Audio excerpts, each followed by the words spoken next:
perception check as well, but yours will be at disadvantage, just given how far you're going to be from it.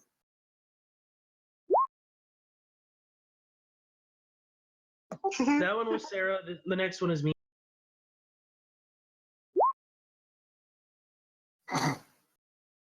I am lucky. I'm going to reroll. Okay, so Connor burning a luck. Yeah. Okay, and Capsic, what's your roll? I don't think.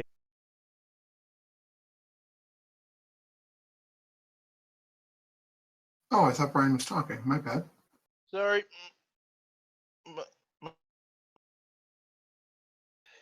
Oh, okay, never mind. Then we'll hold off. We're still waiting on David then. I feel like an asshole. Well, you are an asshole. Some days. Oh, well, while we're waiting on that, Michael, let me bounce something off you. Would it be easier for you if I just re-rolled? Oh, yeah, that's fine. Okay. Sorry, I had to think about what you were talking about. No worries.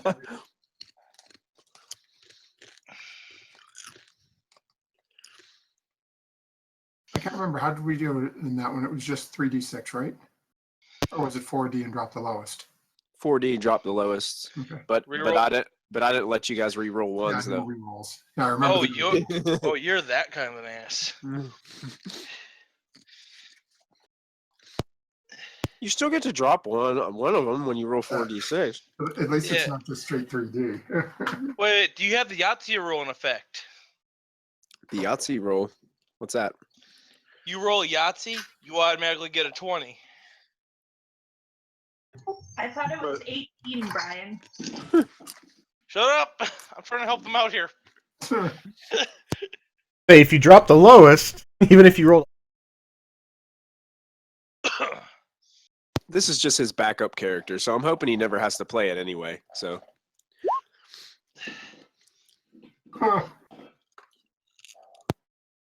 We're waiting on David. I'm just rolling here, so this ought to be interesting. Wow. well, that first, yeah. 9. Yep.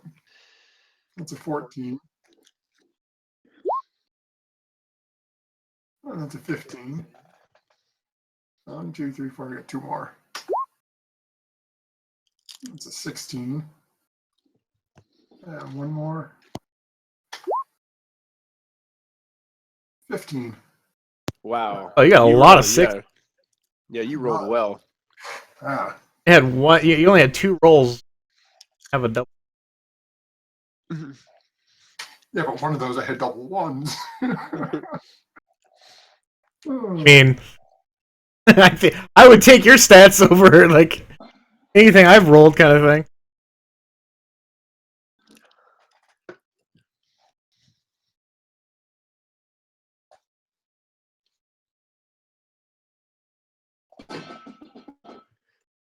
Okay, come on, David, you're killing me.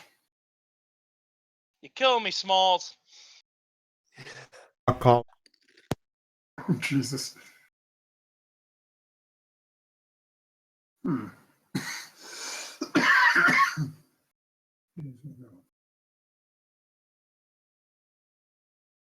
Oh, God.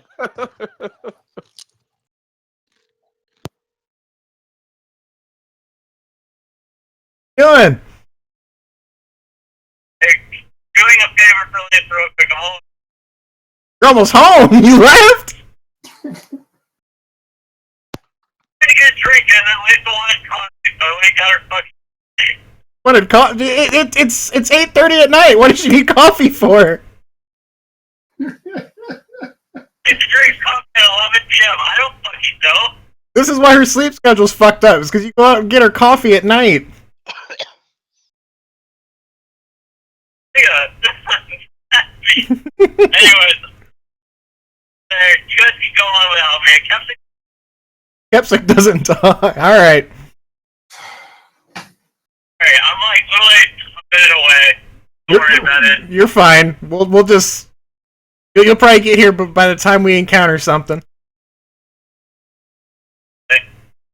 All right. Sorry about that. You're fine. Dude, Oh, do a PRD or something. Oh, I hung up. Damn, we That's should his all and that's his perception roll. we should have all put in orders. Wow. Yeah. I don't like coffee or tea though. I really do wish I liked coffee or because the only other thing I can drink is energy drinks, and those are for you. But it's the only thing I like. You Oh. just haven't had the right kind of coffee. Dude, go with tea. Fuck I've tea. I've tried both. I just haven't found anything. There's cappuccinos. There's mochas. I tried like that coffee with white chocolate, everything. Like make it like sweet. Maybe it tastes like candy or something. That fucking tastes like shit too. Just the aftertaste. So as you guys start to ride towards this opening, and again, for scroll up here. Oh, no. Okay, so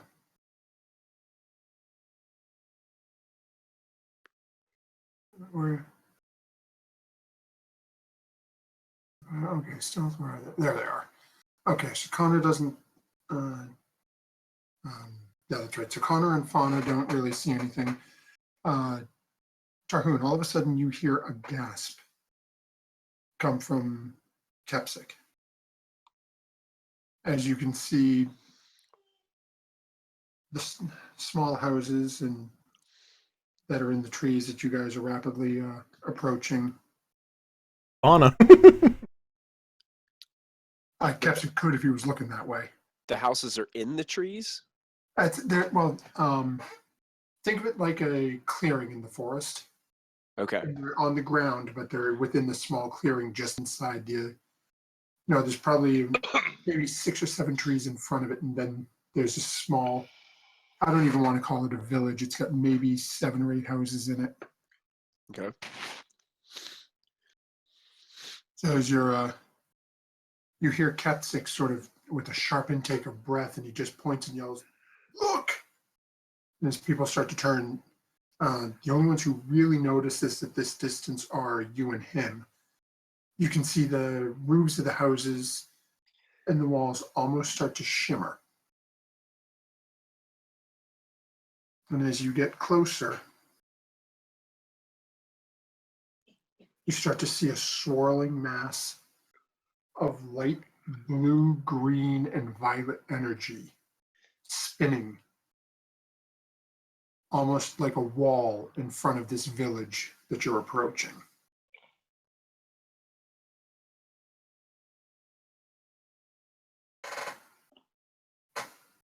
So it's you said it was swirling. Is it moving, or is it just like kind of like a stationary wall? It's like surrounding the place. Given the way it looks to your eyes, it looks like basically think a wall of wind. Okay.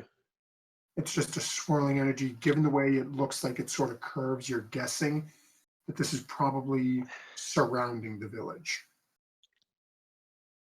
Whoa, everybody! I think we need to stop. Focus. There seems to be some kind of, I don't know, protective magic arcane shield or something ahead. Arcane shield, you say? Here, let me take a look.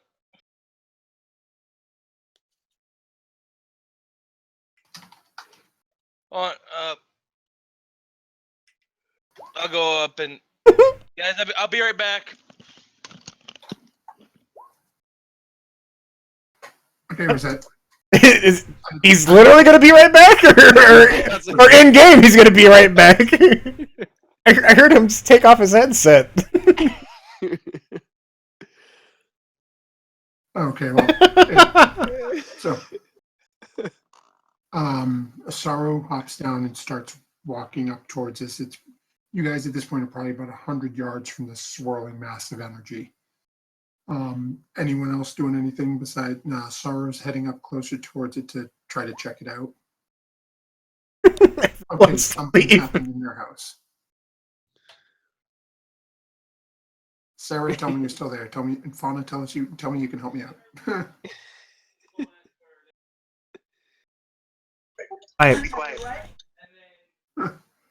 Everyone's running away in your house. I wanted to make sure everything was okay. I'm not sure. I think it's the pets, but I'm not like 100%. So I'll let them explain better because I don't know.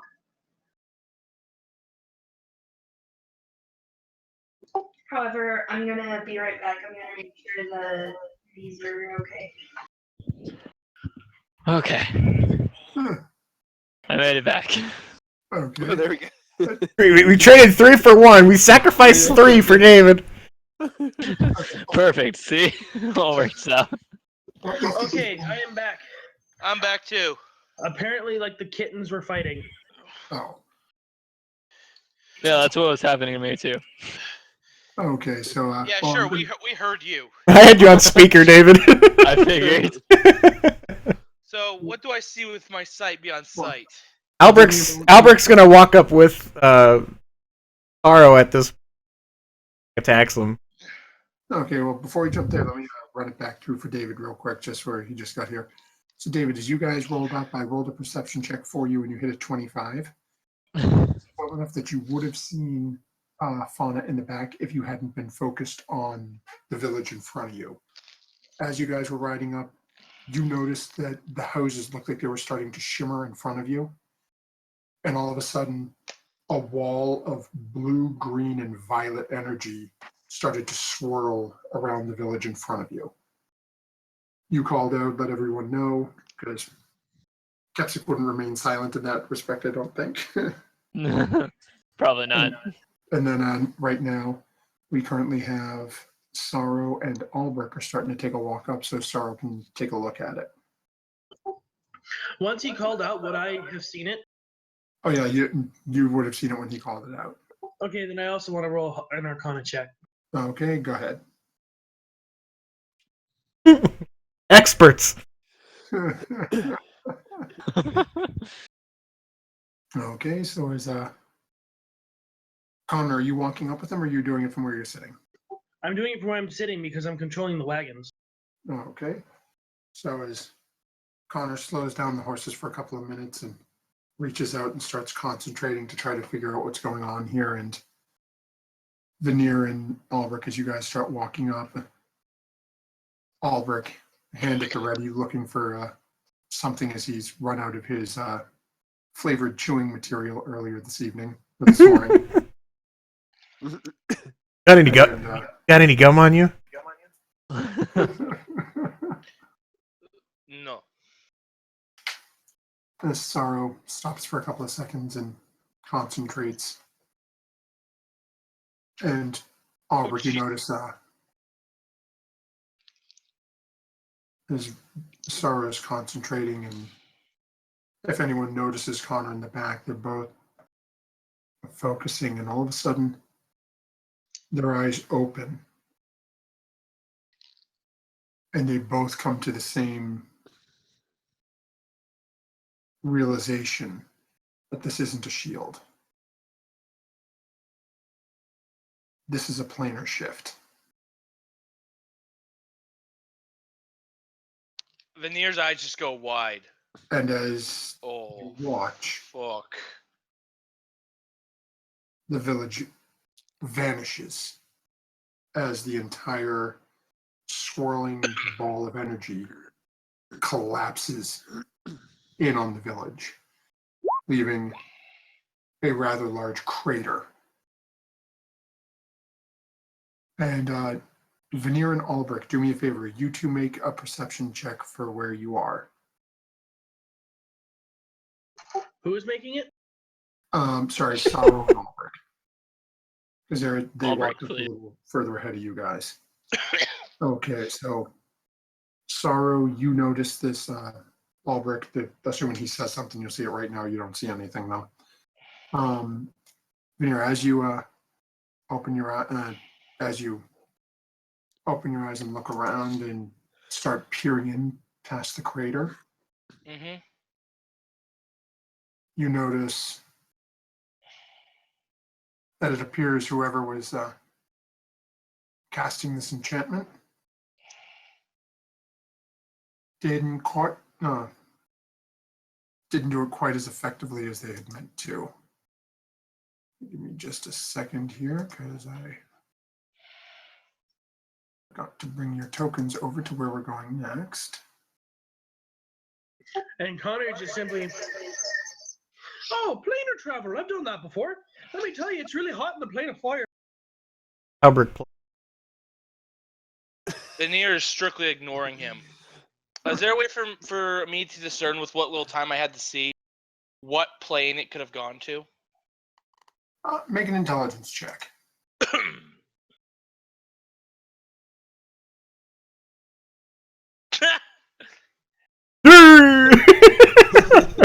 that plane clearly went to the world of Sunshine and Rainbow.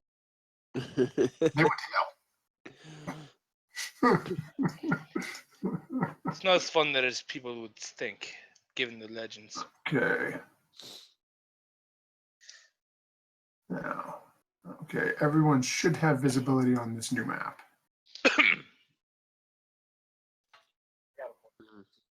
Oh, okay, let me check the tokens again. That means the tokens are messed up. Advanced has sight. Anyone else have a black screen? Nope. Nope. Nope, I'm good. Okay, just double check your hit points and whatnot. Make sure nothing else got shimmied.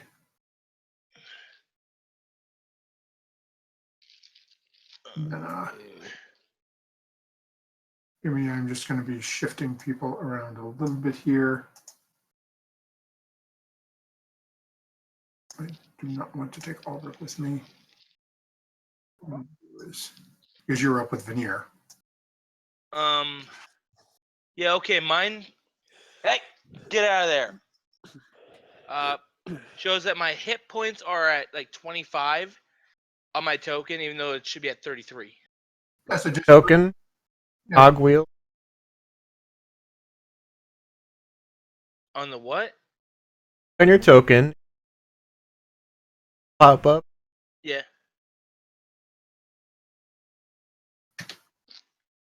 All right. R1. All right. Okay. Hey, Blitz, that's not Sarah's token according to her. Oh, that's right. That's right. Because we pulled the other one. My apologies, Sarah. It's okay. I knew it was an elf and I knew she was supposed to represent me, but I wasn't sure if, like. No, because you found the other one you gave us. I don't know why that other one is the one that was in there. So let me just update this real quick for Fauna's character here. Come on, system.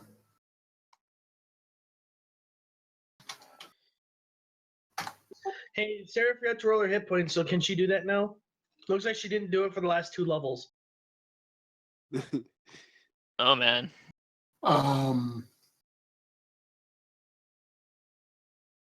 Starting at 19 is a level 1 rogue.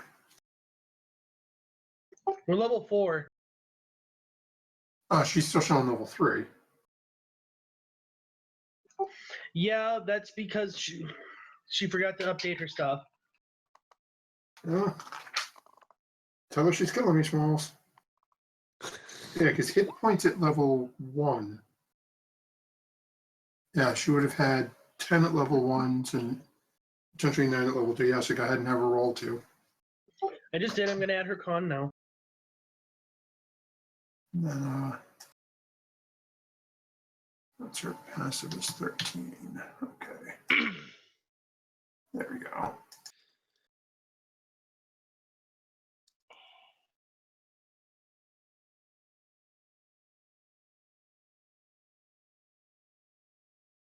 Okay, site.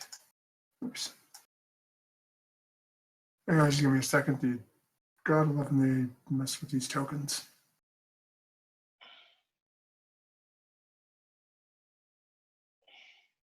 Perfect. There we go. We got it. Okay. So we've got Fauna off, and again, this is just a rough estimate of where she is. Like with the little ninja mask on her, so we know she's still stealthed, and no one's noticed her as they're all focused on this.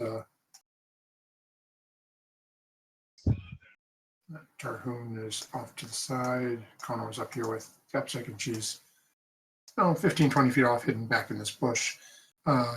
Albrecht and Veneer, you guys were up closer to the swirling vortex, and you'll notice in the distance a young blonde-haired gentleman carrying a rather large stump of wood comes stomping out of a small house around the corner. He goes, "Oh, no, no! I missed them. Where'd they go? Oh, I can't believe this happened." And he's just sitting looking distraught off in the northern side of this now large crater. Albert, okay. Boy, what happened here?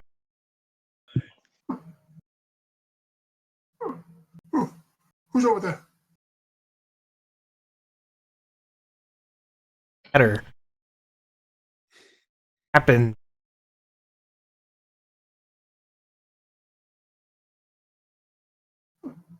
What do you mean what's happened? It's not here anymore.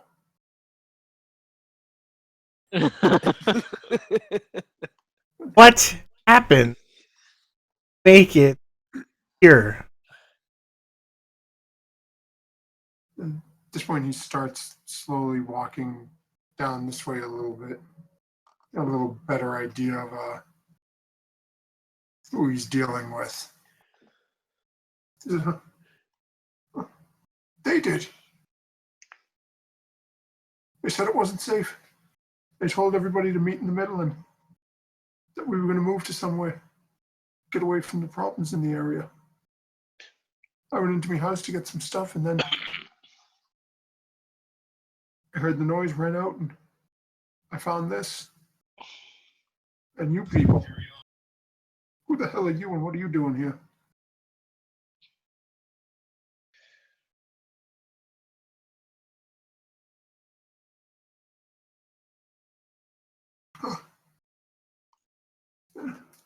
There's three of them that live here. One of them just got back into town recently. Explained that there was some problems coming this way, and it might be best if we prepare for trouble.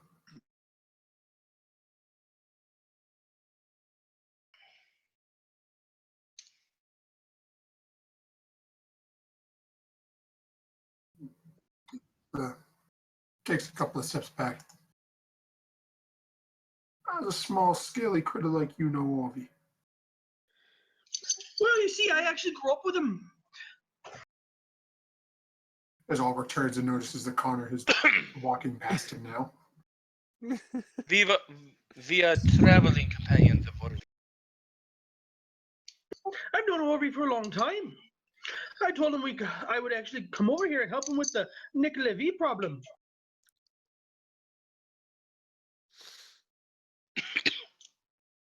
He sort of reaches up and runs his fingers through his messy blonde hair. Do I recognize him? Because I've been to Orvie's village before.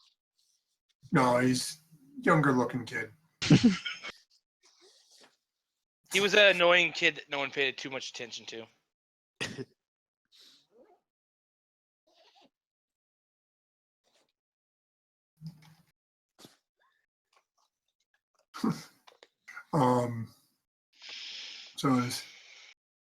And being a younger kid, he's just sort of ignoring the old man, still focused on the strange little green folk. Orvie got back yesterday. Or was it the day before? I'm not sure. Talking all sorts of madness and really got Kiki up in a fit. He managed to convince the maester to shift the village again.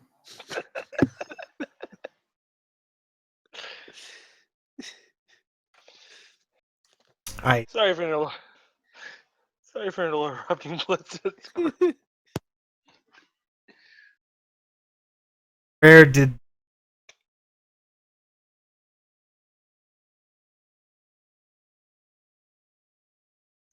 planar shit? No, we've done things like this before, but never had someone get left behind that I noticed. Yeah. I mean, we've been to Talking about you.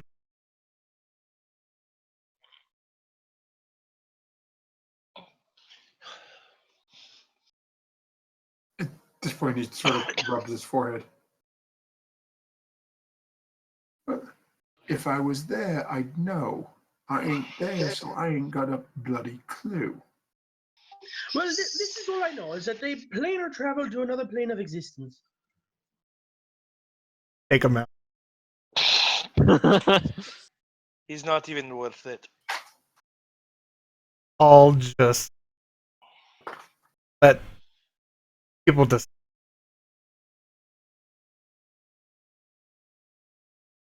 Sure. Teleport us.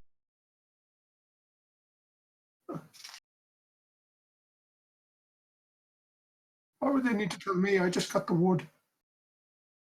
That's what we have the 3 of them running the village for. They're the ones with the smarts. Everyone.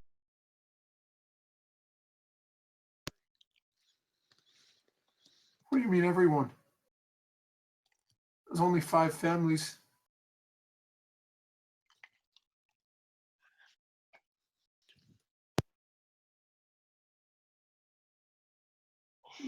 Well, at least the little fellow can count. Yes. Blitz, Veneer readies himself in case Ulbrich starts going Ulbrich on this guy. I'm ready to take out 2 people. If he points at Veneer, Phrase for going Ulbrich. Just saying. yeah. And next to Connor. So.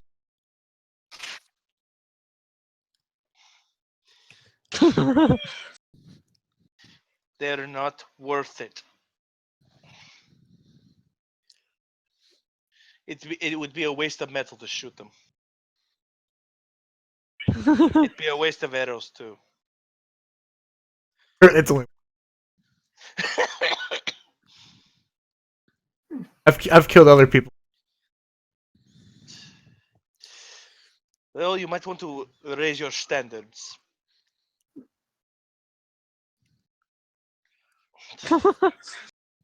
At least make it a Klondike bar. Tarhoon kind of walks over towards the crater, and he kind of starts like uttering a prayer under his breath. And I'm gonna use Divine Sense. Oh, okay.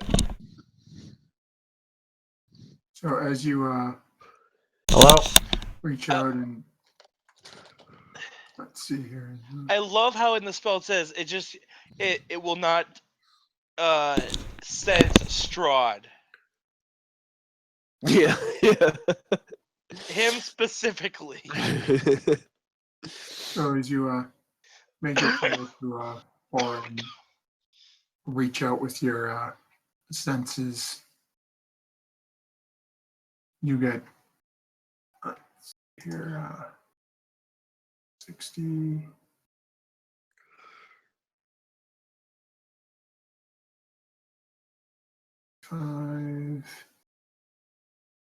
Yeah, so yeah, you cover basically the entire mini map we're on at the moment.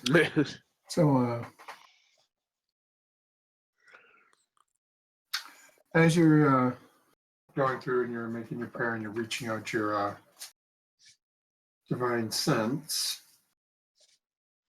Well, I'm just checking something real quick here.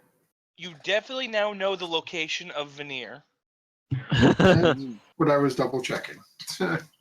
So as you reach out, you get a strong sense of some sort of fiendish energy about 10 feet to your right. As Tarhoon's got his eyes closed as he's praying, and then slowly his right eye just opens just a little bit, and he just peers over towards that direction. And given your height, you don't even notice Albrecht between you two. You just look straight over at Saru's head. And the presence of strong evil registers too. There's a like a noxious odor. He's getting that too. Basically, using the bathed in some form of holy water or holy fire. As for the ground, as you're reaching out, you don't get a sense of anywhere that's been consecrated, anything like that. Okay. So, just guys seeing that it seems now that the little irritable one has been somewhat, contained with people on either side of him, flanking him. You'll take a couple of steps forward and be like, look, all I can really tell you is the last time we had one of these things happen, when they moved before, they brought us over to Arvindor. We were there for about a month and a half. Then they brought us back.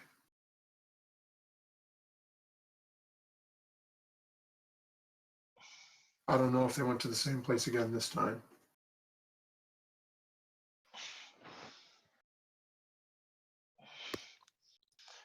Well, they might like to, if they know it's safe, then they might have gone back. I mean, I don't necessarily know if I'd say it's safe, but it's beautiful there, but it's a mite bit wild.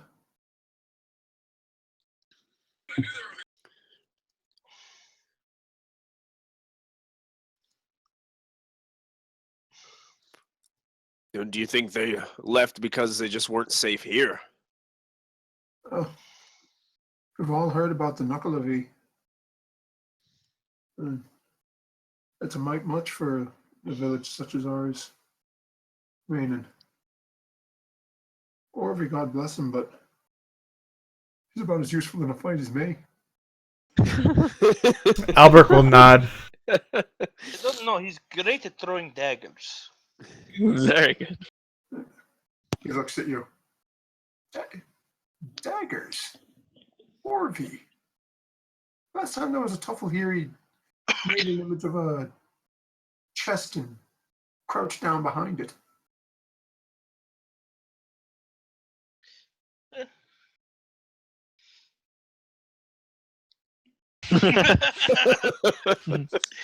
So now I'm just standing between Ulbrich and Connor. For that, I'll step out of the way. Okay, Fauna, what are you doing? You still staying hidden behind, just taking it all in? Yeah, I don't really know this Albrecht person, but I'm staying hidden, staying quiet, debating whether or not I should shoot by the bard, but I don't want to set everyone off. Do it. Do it. Shoot him. Shoot him. Give Fauna the hand signal. Orvie, not The only one who might have caught it would have been Kepsic, but the giant swirling ball of energy kept his attention. Yep. Shiny things. Shiny things that looked like an elemental power similar to what he may have used to blow up a bar. An entire village disappeared, and he went, I want that. I want to be able to do this. Tarhoon's just very closely watching Veneer. Yep, because now you know. Veneer, make a wisdom check for me.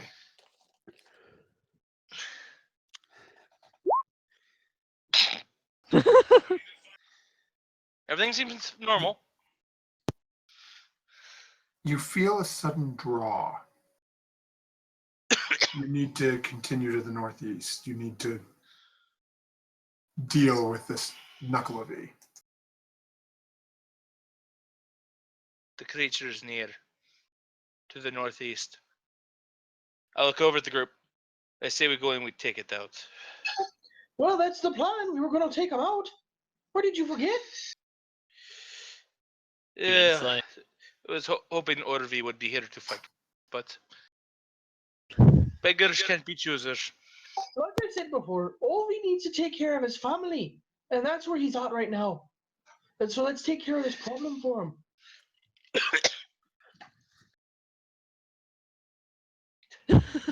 He saved your ass quite a few times.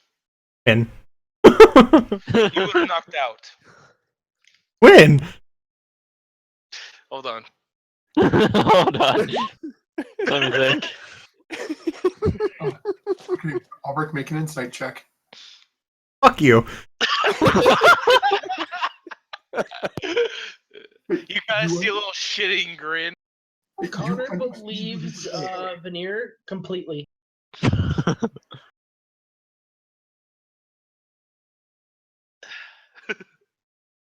Albrecht, you understand exactly what he's saying, but you don't think he believes it. Never mind, you believe in him.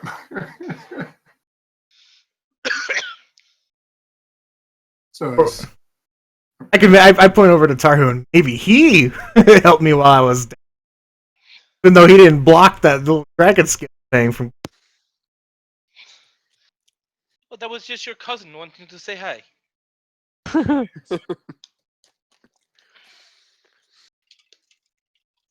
Doesn't dragon scale hate us? Tarhoon just shoots him a dirty look. Albrecht- this is going on. Albrecht will give Tarhoon a Charlie horse. Still liven up a little. Why are we all related? I'll look at Scales. Capsic. What about you, Uncle Capsic? How do you feel about this? Your dad seems to not like it. As this gentleman was walking up to talk to you guys, he's now actually turning and doesn't want to get involved in a family dispute. Comes over to Connor and says, so, did I hear right? You guys are going after the Knuckleavy? Well, that's right. That's where we're going. Last I heard, it was you could see it up around to the northeast. It's been hanging out somewhere right around that town up there, Riverbend. You don't tend to run into it though until the night. You don't see it much in the daylight. I got it. I understand. If you travel north for about a good 3.5, 4 hours, we got a couple of rafts down there that we use to travel down to Riverbend when we need to get supplies and whatnot from them. There's obviously the town's not here. You're welcome to one to raft your way down.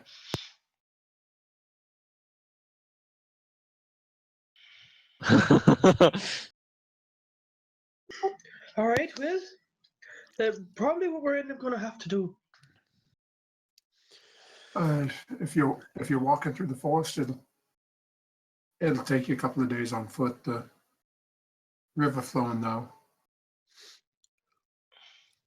We got a couple of horses that we're going to use. Well, Tarhoon's ready.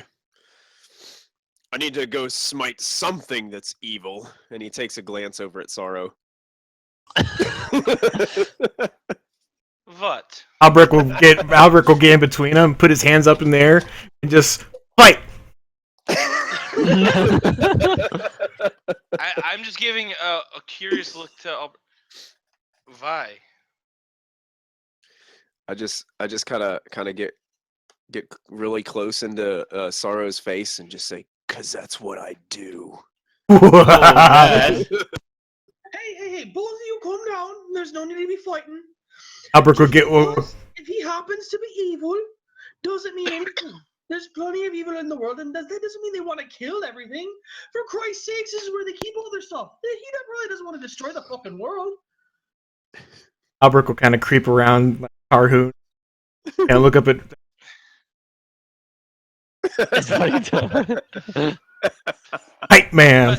If I was Yeah, I need a hype man. That's right. hold on.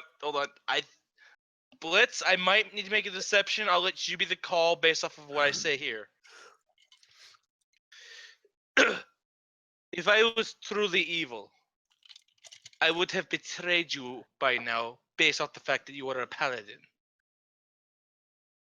But I have not. In fact, I've done the opposite.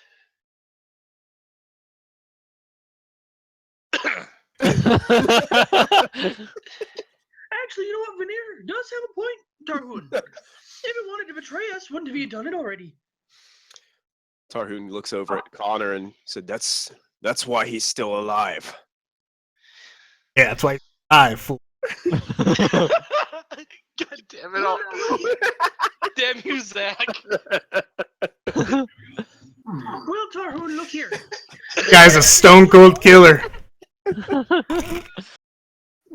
long as he's willing to work with us, or I guess with you at this point, because I really don't care if he's good or evil. So long as he's willing to work with us and doesn't try to backstab us, everything should be fine. Are we in agreement? Tarhoon kind of nods his head just a little bit hesitantly at first, but then kind of glances back over at Veneer and just says, as he turns away, it's just, "I'll be watching." Noted. And then just kind of starts walking away.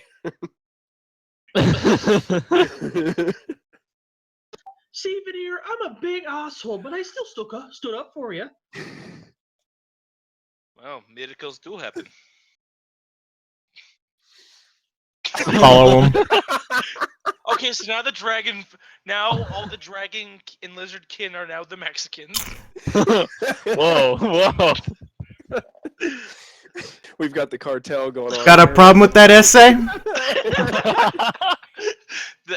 And then that probably make the tieflings the blacks.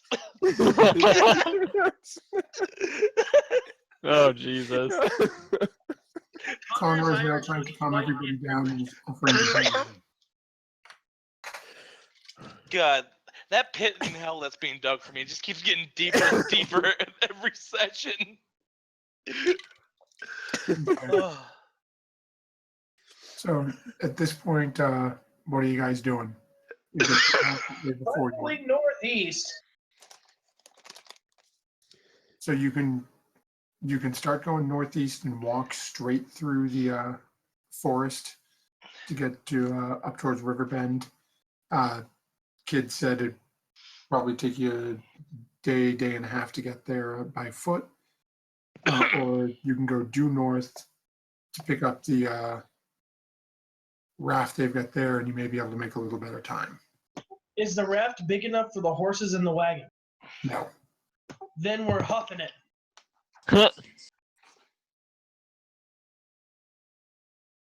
All right. It's fine by me.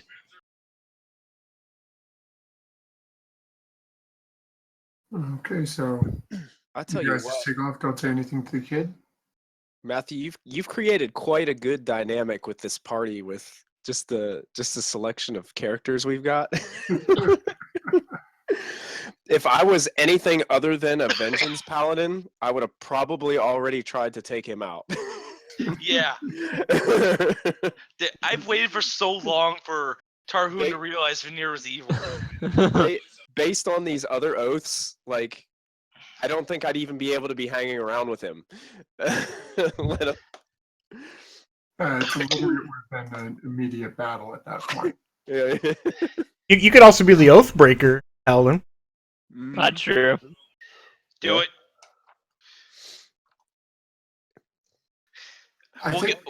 I think Brian doesn't want to play with us anymore. Right. No. Okay. Here's how we'll do it. Ulbrich will pull from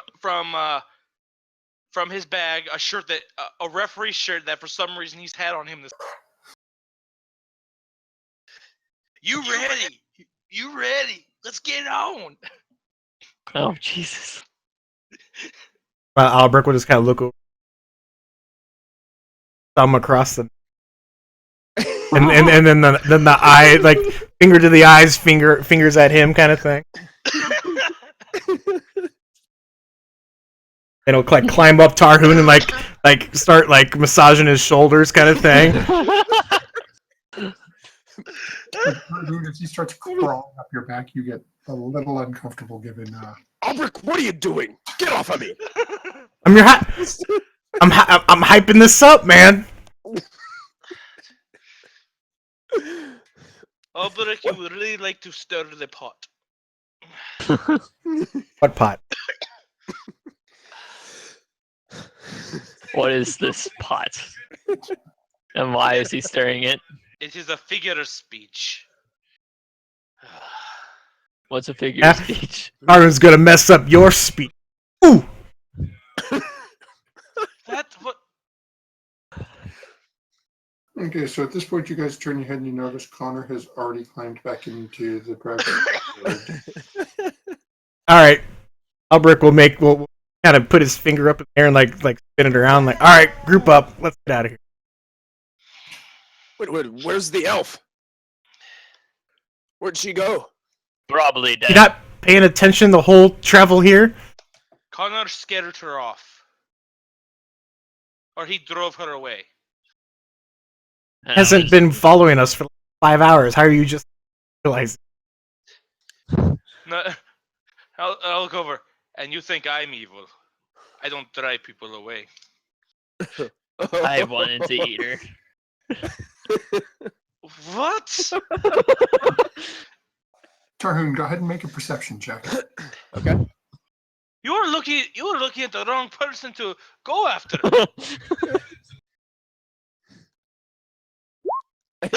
After Kepsik said that, like everybody just looked at him. It's like never, like I'm gonna roll back up. I don't think that's high enough. I think her stealth is 25. 25. Yeah. So as you're looking around for the elf, and you're noticing little things, twigs on the ground, bugs crawling. Time to shine with disadvantage. Oh. I'll show you how it's done, boys. Oh man. Never mind. We're all Don't join in. We might as well. almost, guys. You guys all look around, and actually, at this point, seeing you guys all searching for something, even the kid is going to take a look. Oh, please let him find it. Yeah, he can't with his Crit. A natural 20 is a natural 20. Let me just take a look here. I gotta.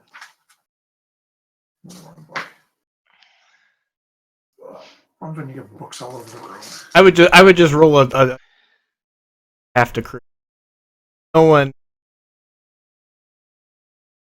That's why I was just double checking if he had anything to add to it, and he doesn't. He doesn't even notice Connor anymore. So, Connor, you are still invisible and hidden in a tree.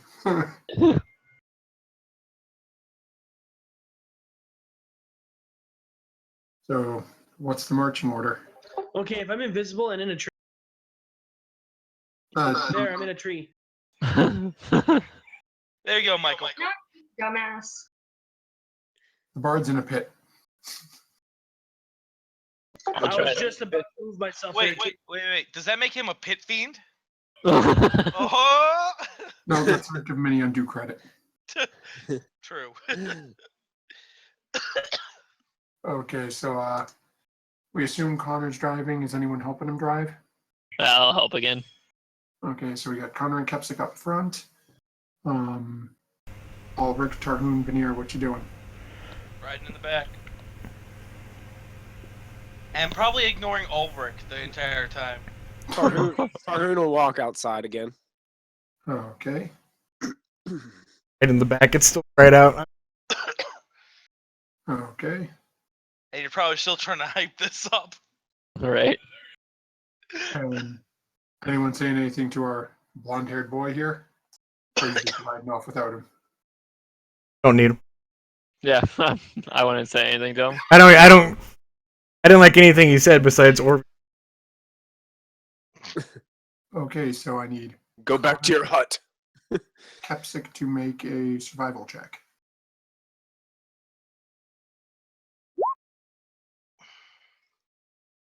So easy when you're evil. This is the life you seek. Who tips us to me? Do it all because I'm evil. Come on, Connor, survival check for me. I believe in you, Connor. Okay. We're screwed. And then, Fawn, I'm assuming you're doing the same thing, staying behind and trailing behind them?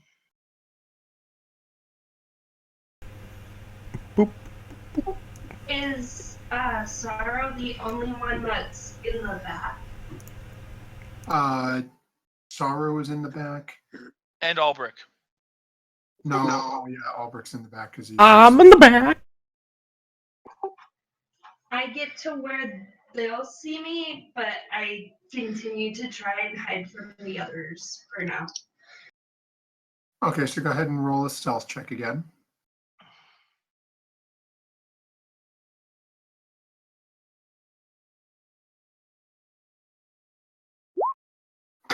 Jesus. I can't see that with unless I crit. I also need to crit to see that, but I'll try. I'll try. I mean, unless she revealed herself to me and Well, she specified that she would be in a location where you guys would be able to see her. We're all. Ulbrich can't. Jesus. Tarhoon, why don't you go ahead and roll a perception check too? Okay. I was gonna say I probably would have disadvantage because I'm not even really looking. Yeah. But well, you heard a twig snap behind you. As you guys start to move off, and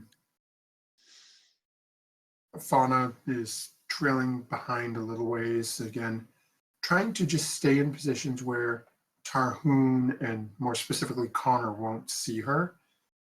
Every once in a while, as she looks up at the back of the wagon and can see Veneer and Ulrich sort of in the back, throws her arms out, does a little sort of dance move sideways, jazz hands, and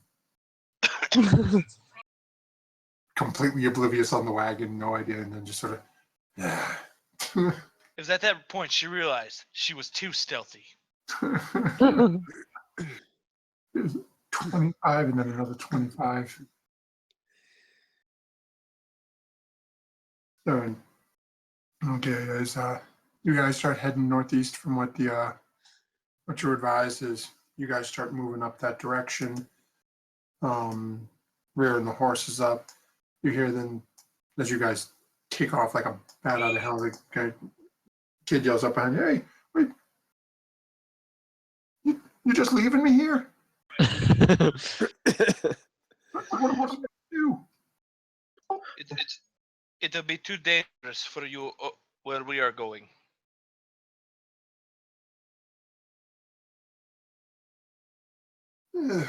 Find your village. Go find your village. See, turns to Taylor, says, "Hey, you go find it, you bum." Starts heading down south.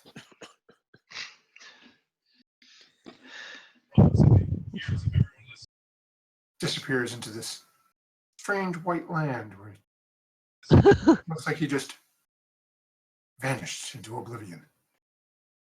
The demon. Kill him. So at this point, it's shortly after lunch. Are getting to be almost 12:30, 1 o'clock in the afternoon as you guys are heading northeast. Albrecht will pipe up. Something's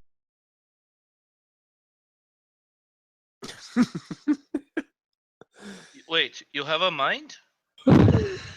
not for very long. Neither will you. Whenever you're ready, little one.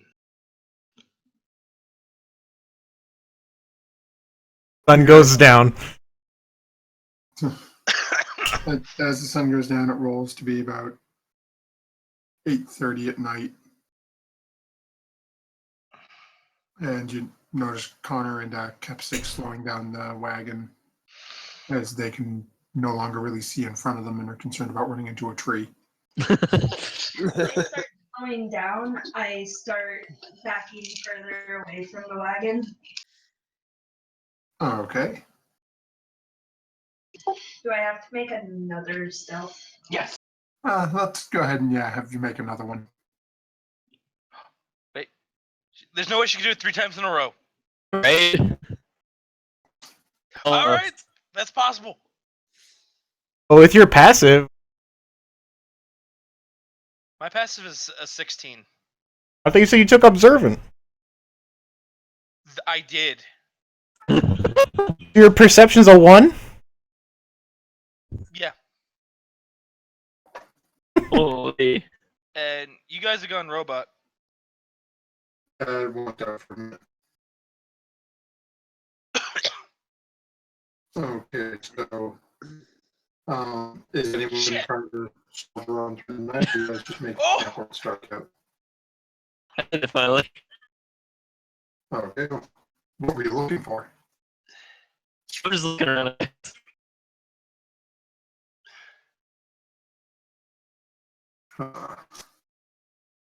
Matthew, roboting for you? I think everyone is. Yeah, Discord. everyone's robot. I think Discord.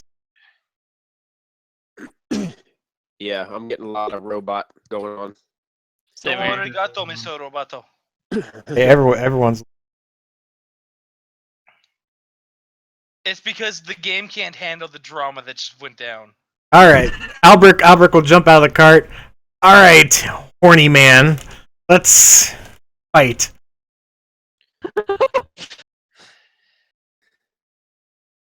Bring your jumped out and said, "I'm horny, man." Yeah, that's what I heard. bring your demon ass out here.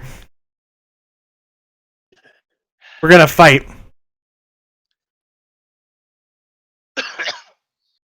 Alright. I guess so. The Nero. Hey, the robot got away. Hold Yeah, on. the robot's gone. Alright. You asked for it. Give me a second. And here, DM brings in the Knuckle V just to save the kobold's ass. Oh, he's not gonna save me. Okay. How much? How much? I'm showing you all right now. How much health you have, friend? 33. You? 32. That's with me crit failing twice. So I only need to hit you twice with sharpshooter. okay, we have dropped off more, so we're gonna stick you over here in these trees. We'll say because you would have backed off a little, so we will put the rest of our people up here. Connor was up front with Kepsick driving. I'm not pulling a wagon here because I did not plan on having a battle. Actually, we'll move you away from everybody here. So He called me little man and said he was gonna kill. He could beat me easily. You can't just let that slide.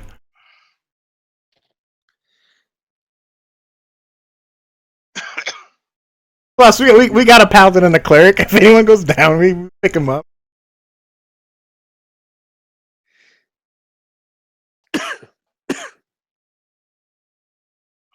So are you guys doing this? Oh, Yeah. I'm ready. I was just looking at a spell. Go ahead and roll initiative. Shit. Yeah. Okay, and how far apart are you guys agreeing to start this duel? So, Here, for sake of argument, we can just use the pit here.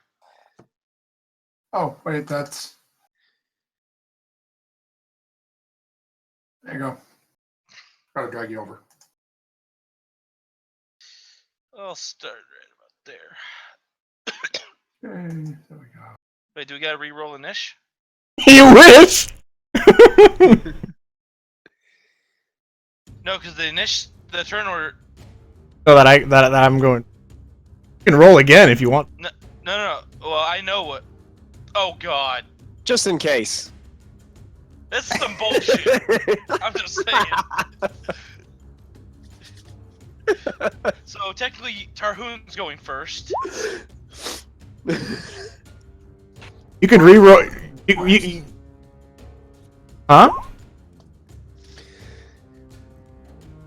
You cleared the turn order, so we have to. So we're doing it.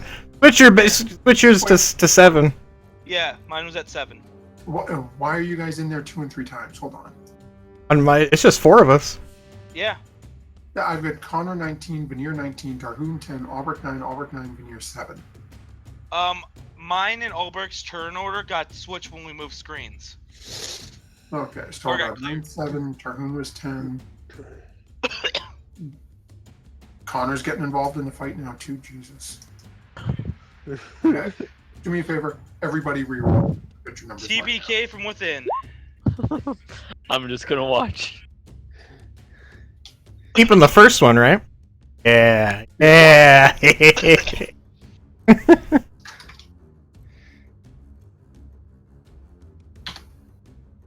Okay. Fauna, are you rolling on this as well, where you're in the distance, but She's gonna assassinate Connor. They won't be able to hear you with music. okay, try that again. You have music playing. We won't be able to hear them talk. Oh, that's right. We'll hear the music in our heads. Okay. So, what's Fauna doing? Is she just watching, or is she getting involved? Potentially getting involved.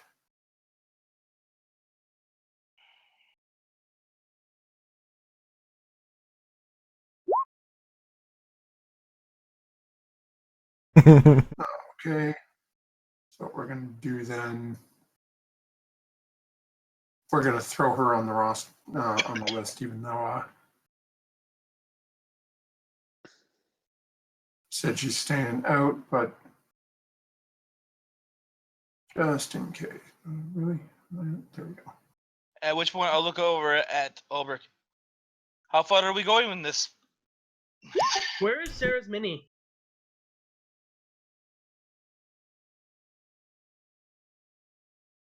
I'll just roll just in case. And then what did okay. She rolled a 15, not that I really have to change that, but really? Who has a 10 to it? That would be Sarah because she took feats for it. Jesus. Board. Who takes improved initiative? An assassin who can auto crit? Okay. Waffle. I'll reply to Sorrow. I'm not trying to kill. It's to merely prove a No right to kill you. Is it alright to kill me? Is that what you're asking? No. I said, nor I to kill you. So As just till unconsciousness. Non-lethal. The way we fight is hard for us to be non-lethal. Good thing we have 2 healers in there. 3 if you count the bard. Who counts the bard?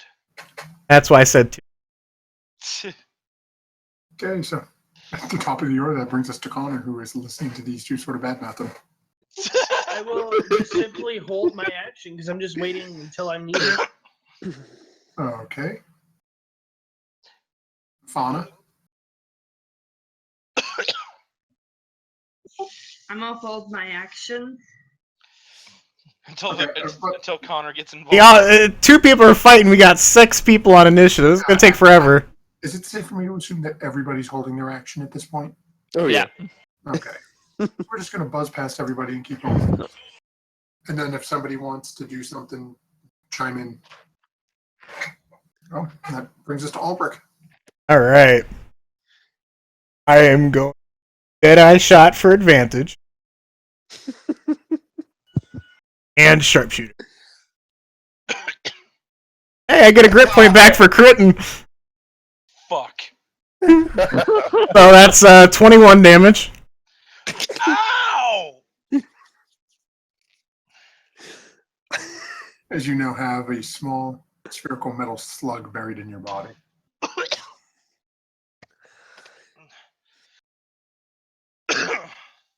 That's my turn. Okay. Alright.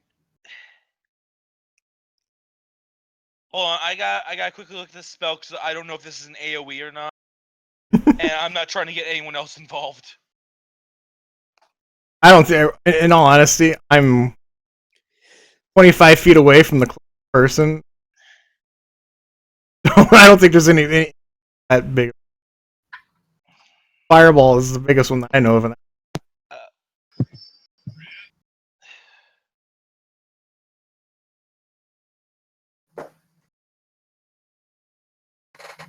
Damn, Okay. I rolled a 2 on my crit. Okay, Blitz.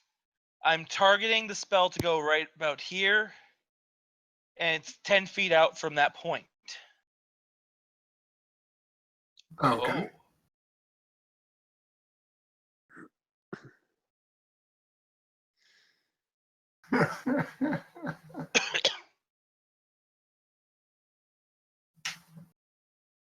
Oh, he makes a save. I take 8. So, Just pulling Shatter up. I'm not as familiar with that one. yeah, I was just looking at it myself. Okay, Shatter. The creature takes half damage on successful. But what about his gear? Because that hits that too. No, it only affects non-magical objects that are not being worn or carried. I am wearing. Actually, hold on a second. Do you still have that pulled up, Brian? Yeah? What's the radius on it?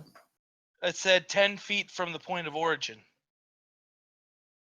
I would have centered it. And I just wanted to make sure because with the 2 of them sitting there, you're figuring, I'll say, Like, it's better than what I thought. I thought it was going to be an AoE directed out. yeah. So we'll say the card's right here. You would have smashed the card. Would have got the bard pissed off at you too. Well, that's why I asked what the distance was because I realized they're still sitting at the front of the card, and if it was a 20-foot radius, I think he pinged either. Pinged it was like right here. in front of you. Ew, 5 feet away. So, Kepsic and Connor, you guys notice is you hear that familiar booming sound from the inn. Connor, your breath catches in your throat for a moment as you're worried you're about to lose your. You already got to fix the canvas. I don't think you want to buy a whole new wagon. Then that'll bring us back around to the quote-unquote top of the order with Albrecht there. Alright, time for the boom headshot. Alright. Rip point again.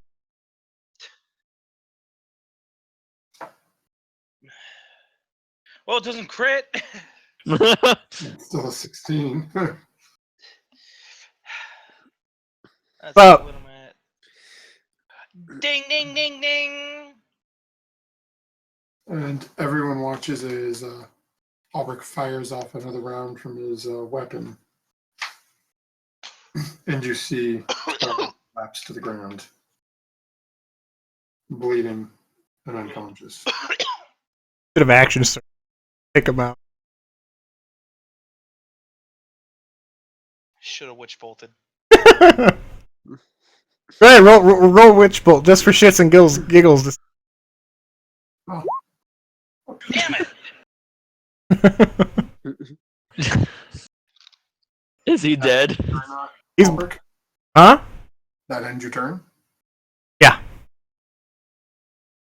Anyone helping Veneer? Yeah, Albert, as he ends, Wait. someone save him. No, it came to my turn. It's a death save at this point. Oh! Isn't that an instant Back up. stabilize? It's an instant stable, yeah. That's zero, but just I thought fine. this only gave Alright. 2. I think if you crit, you get 1 hit point, right? Doesn't he? Hold on, I thought it was instant stabilize. I thought you just got up. To my knowledge, a 20 only gave, like a nat 20 would give 2 successes instead of 1, whereas like being hit would be like get like a coup de grace would do 2. I'm just checking it. There we go. Damage rolls. That's it. Let's do it. It's 197. Rolling a 1 or 20. When you make a death saving throw and roll a 1 or a 20. Oh yeah, if you roll a 20 on the d20, you regain 1 hit point. Oh, On page 197. Yep. I'll take it. So instantly you come back to consciousness.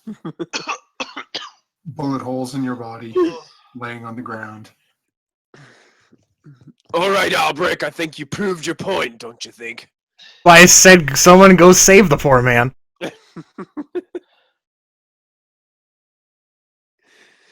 Which Tarhoon's just thinking, we could let him die.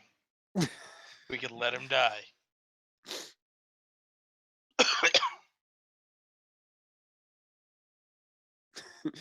Is no one going to save the man? Looks over at Kepsic and says, Kepsic, you take it. Oh. No one wants to save the demon. I thought we just let weaklings die. Sorry. I Oh, thought that he was fine. That's why I wouldn't have done anything. But on my initiative, I would have went over there. I mean, at this point, we're We're out of initiative. I'm pretty sure we're out of initiative. Oh, then I would have gone up there right away. yeah, like Veneer Okay. is slowly getting to his feet. I am lucky. I'm gonna re-roll that. I mean, why use a luck point? The cleric was going to bring him up. Well, Yeah. and he's already stable. He critted his death save. He's got 1 hit point. Okay, then I guess I don't do anything then. Go ahead and put your luck back on, because no need to roll that. There you go. I'll heal you. Albrecht will walk up and pull Sorrow up to his.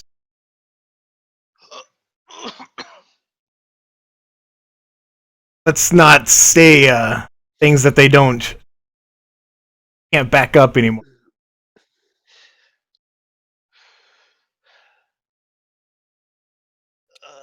Sometimes the luck is just not with us. That's how you feel. We can fight anytime. At least you didn't try to finish me off. For that, I'm grateful. I think I've proven I'm a man of my word. Say I'm going to do. But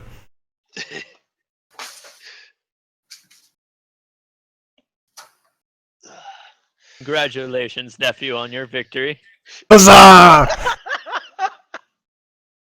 I'll run up to Tarn. Father, have I earned your respect? Stop calling me father! Tarn walks away in disgust. What must I do to earn your gratitude and respect? How about leave me alone? You've left me alone for 10 years. Okay, Veneer, even though it hurts because he's still probably because he has a few bullets in his chest, is on the is just fell over laughing. Albert will wink at Sorrow.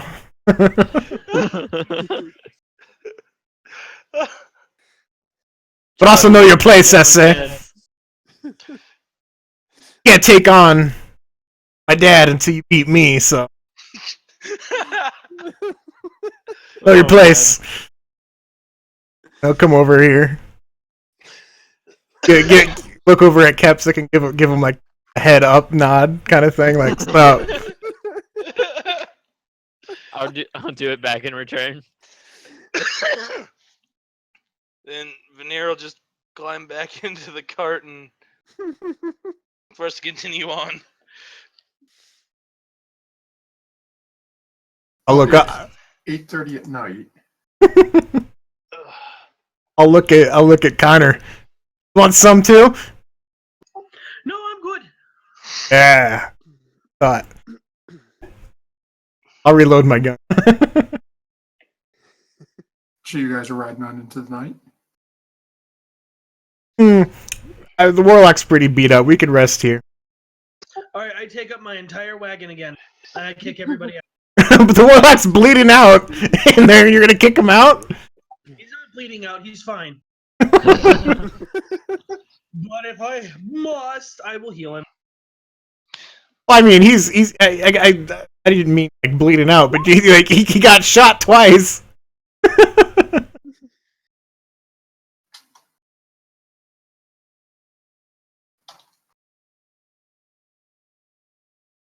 Oh, okay. How come your guys' healing stuff comes up? It's just because I think it was counting it as advantage. If you guys go to your spells on the cogwheel, uncheck mark the part,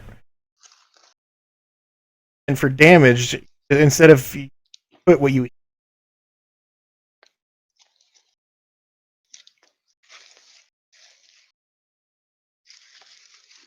Like you should have the first dice roll. Get any modifier plus if you spell level. Okay, I'm fixing it. Yeah, I'm fixing it now too. Okay, so you guys are setting up camp down here. Who's taking first watch? I'll take first watch. Okay. I will take second watch. I'll take third. Oh, never mind. We should have the elf take the third watch. Hours. Only one of us knows she's here. Yeah, I was gonna say never mind. We don't. Tarhoon's gonna take fourth watch with Veneer. With Veneer, get him while he's vulnerable, Tarhoon. I like the way you work, man. Soften him up for you.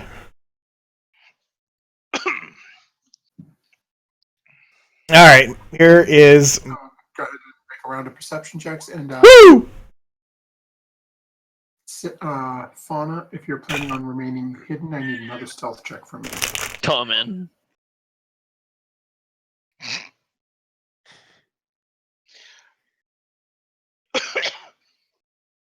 Roll an 18 on stealth. Roll an 18 on. Yes! I can see her! It took us 3 days, but we found her. She is the hide and seek champ of our group right now. Tarhoon, we have 19. Veneer, we have Sorrow, we have 6. Then Connor has. and then. Oh no! I rolled mine. Never mind. Okay. So, as everyone, eats their meal, Connor bodily tosses the wounded Sorrow out of his wagon.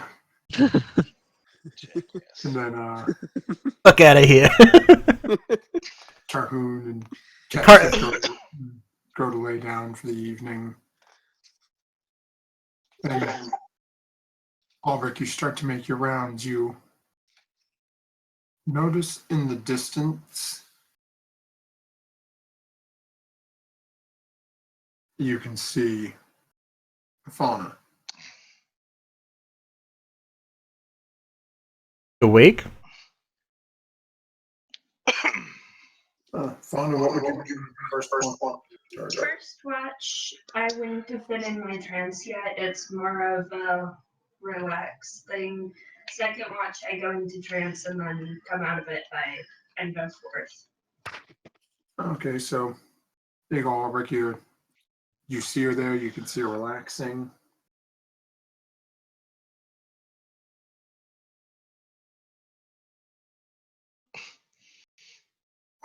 Hater's gonna hate.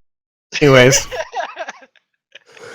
if I see her like looking at me, I'm like here and like motion for her to come over. But if she doesn't, I'll walk close. But I'll kind of announcing my presence, kind of thing. Yeah, go ahead and make a perception check for me. He's doing the Andy Griffith whistle. No, I'm whistling. We are the champ. So, Fauna, you don't see him until he gets to right about where he is. And you hear this quiet whistling.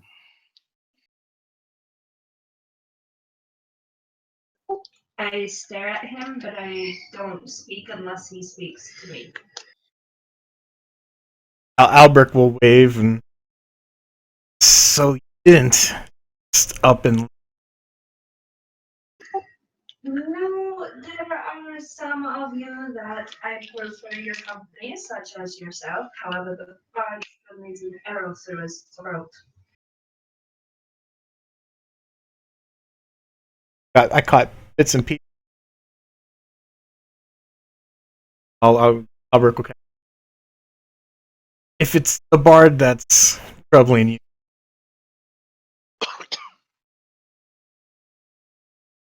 you could come back to the group.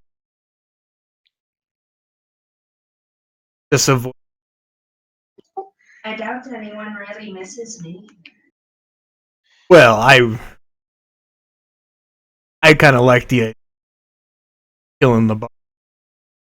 I would. You give me the signal. I mean, we could probably take him. I don't know if you saw, but I took out the warlock in 2. Pretty sure the bard will be. Lucky fucking crit. The crit only added 2 damage. Calm down. And then goes to counting how many arrows she has. I'm sure if we go on at the same time, I'm sure we get him before. Probably. Did you see the lovely arrow in his wagon? Oh, was that you? I was so sound asleep. I didn't even. Yeah, I was seeing the damn bard avoiding shot, meaning that I could hit him, but I would prefer not to yet. I understand that his father committed suicide, but it's difficult having to watch the forest you guarded and grew up in ever since you were born, burned to ashes with your whole tribe. Understand. Have sore spots in the past. Both kind of pushed each other's buttons. I'm not saying it's anyone's fault necessarily.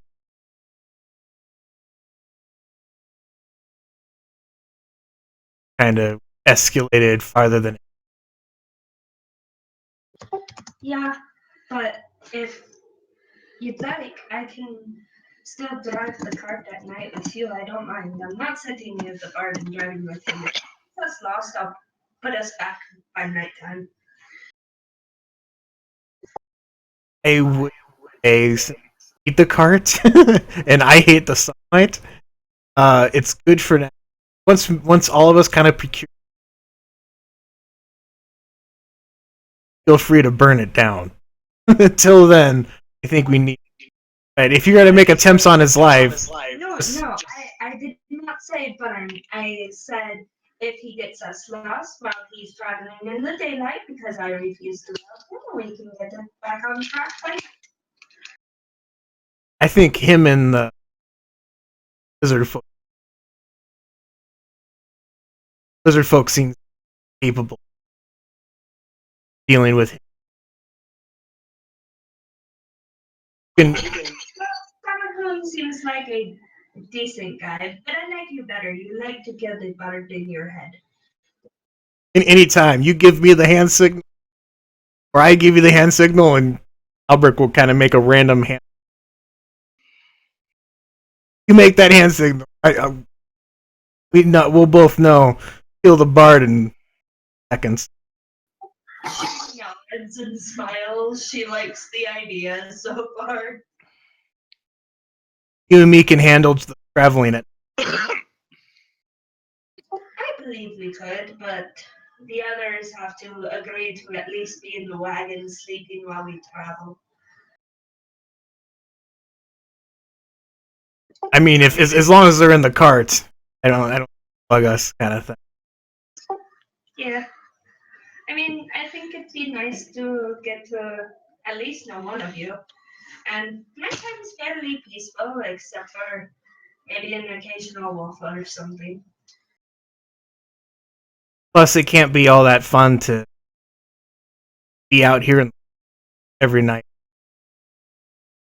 We'll come to the campfire and help during their watches, and then I'll start taking late watch that not isolated. I don't mind, really. I've grown up around trees. I know how to shield myself with trees. It's not all that cold. Sticker.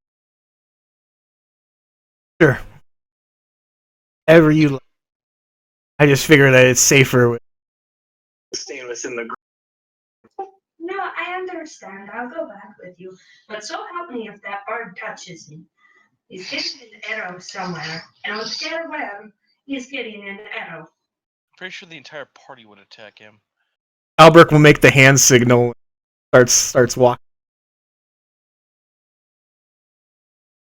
I follow.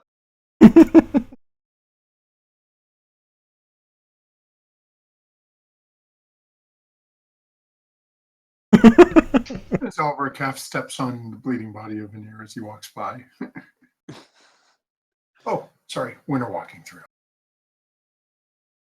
Albrecht will smile. Let's give him tonight. Someone needs to pull. Yeah, if he does anything else, we can take him out. Like I said before, I can build the cart just fine. And you can help me during the night. I don't mind. You seem very nice. I mean, I understand there are probably certain issues, but as far as I can see, you're a fairly decent kobold. Just because you don't know him.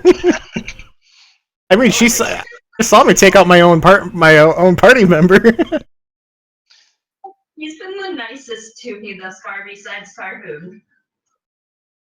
Stop. Albrecht will kind of look at it. Yeah, he's good for at least driving the cart during. Good point. How much longer on your watch? I think I'm probably about halfway. Maybe not even. Yeah, realistically, you guys have been talking for maybe 15, 20 minutes. And he noticed you pretty much right when you start, and after everyone got situated, and he started to go on his watch and started actually looking. He was like, "Hey, wait a minute." I'll talk to you. So I'll just kind of go ahead and take some rests. While I Finish. I can help you finish the watch. I don't mind. You're decent company, at least, compared to the bard. Albrecht will nod. Sure. Kind of patrol around, so. So, okay, Fauna, go ahead and make a perception check. Okay, so I see the waffle machine. as you guys are doing your thing and, you know, each taking your little paths and moving around and watching everyone. A couple of times, Fawn almost trips over Veneer's body, missing that he's laying right there. Albrecht, she Yeah. never lost the cart because she's always aware of where Connor is with an arrow ready for him. The cart is the one thing she will always know where it is. See, Sarah, you should multi-class it into Ranger. Take favorite enemy Connor. Humanoid. Is Connor within 100 yards of me? Yes, he is. No, it's 6 Oh. miles. Oh, 6 miles, Jesus. So, as the remainder of their watch passes without incident, Albert comes over to Fawn and lets her know that he's going to wake up Connor as it's his watch. Alright, well, I should probably find somewhere to rest that is not near the park. Albert. Fuck. Anytime you want to take him out. Oh, yeah. Give me the signal. It's sad. Our entire party will come together to kill a bard. We are the best people. Feels like Tuesday. Fawn, are you hiding or are you just sitting out in the open?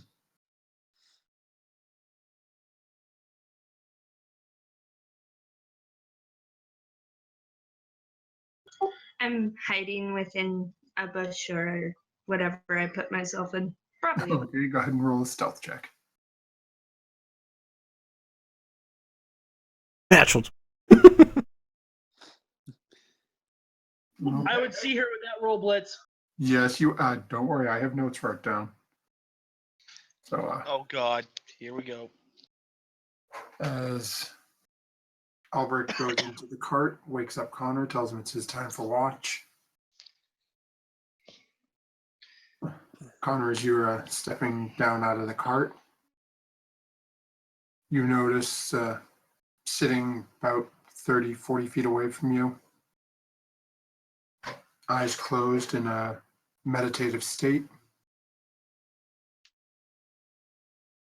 is the Elven lady. I don't pay her much mind. She clearly didn't run away, so she's fine. Okay, so actually, that took the first one. Give me a second. I have to. Oh no! Don't shift. I want to roll. I got a feeling fourth watch is going to be very interesting. Take a watch, Brian. Yeah, I did. What? Why? Got a full health cleric who's proficient in perception, and Arhoon who's meat shield. Okay. So as Connor goes through and is okay. What the heck? Okay, so Connor's going around and taking his watch, keeps circling around. Albert, are you really sleeping right beside Veneer? I probably be kind of leaned up against the cart, but I know I kind of messed him up a little bad, so I'm more or less kind of checking on.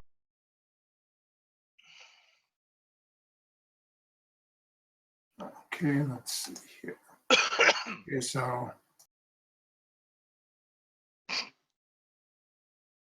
Nice blitz. okay, second. Oh, how do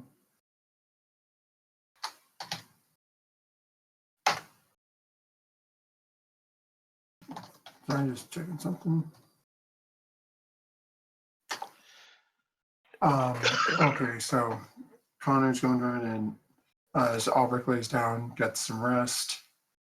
Fawn is sitting over in the bush on her in her trance. Connor goes back and forth around it. And night seems to be passing through. It's dark. As Connor's looking around, he gets a couple of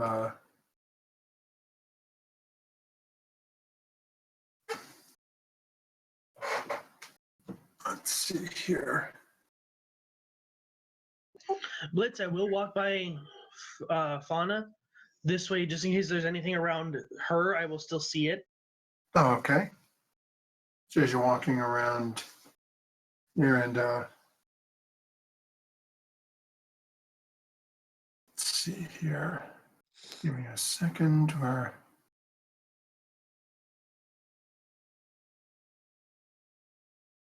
okay, so on top of what as Connor's walking around on watch, do me a favor, I want everybody to roll a perception check with disadvantage. Remind you roll asleep. I'm used to. Yeah, that's a good point for you. I'm also used to this. Okay. Well, Sarah just got 17. Yep, and Connor, roll yours again, because you didn't roll yours with whatchamacallit. Disadvantage. I'm awake though. Connor is awake. Oh yeah, I'm awake. No, Connor's awake. I'm apparently not awake. Okay, so as Connor, as you're walking around, and actually nobody else notices this. Actually, I'm sorry. Fauna would notice this in her trance. A very sort of bitter cold wind blows down from the northeast area. Just a single breeze, but where it's been somewhat temperate during your last couple of days' travel, you all of a sudden have this breeze come through that's a good 10 or 15 degrees cooler. And Connor's all like, huh, feels like home.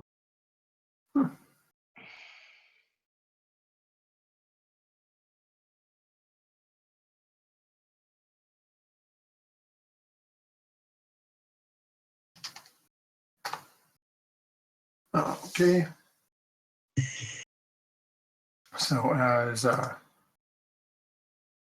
you guys as you continue going through your watch and you're circling around down by Fauna, back up around the group, checking the wagons and the horses. Other than that singular cold breeze that rolled through, the rest of your watch passes without issue and brings us on to Cap 6. It's the Wendigo. We're in a Cthulian world now. Oh yeah. Well, then I wake up Kepsic, I tell him about the cold breeze that came through, and I go to sleep in my wagon. This is what happened. Your turn. Okay. Kev's just like, okay.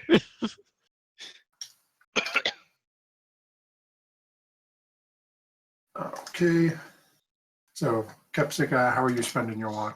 Actually, you were 10, so Connor told you that about a cold breeze. That's all you know. I guess I'll just sit like behind the wagon and smoke my pipe. The best watcher ever. Exactly.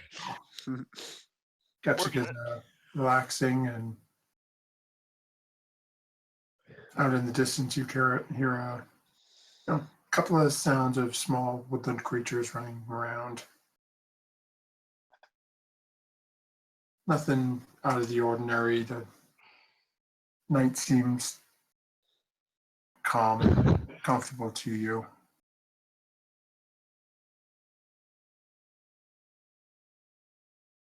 And you stop and listen. You hear a couple of sounds, some frogs croak a couple of times off in the distance. Oh god, frogs, not again. Nothing too big or alarming for you.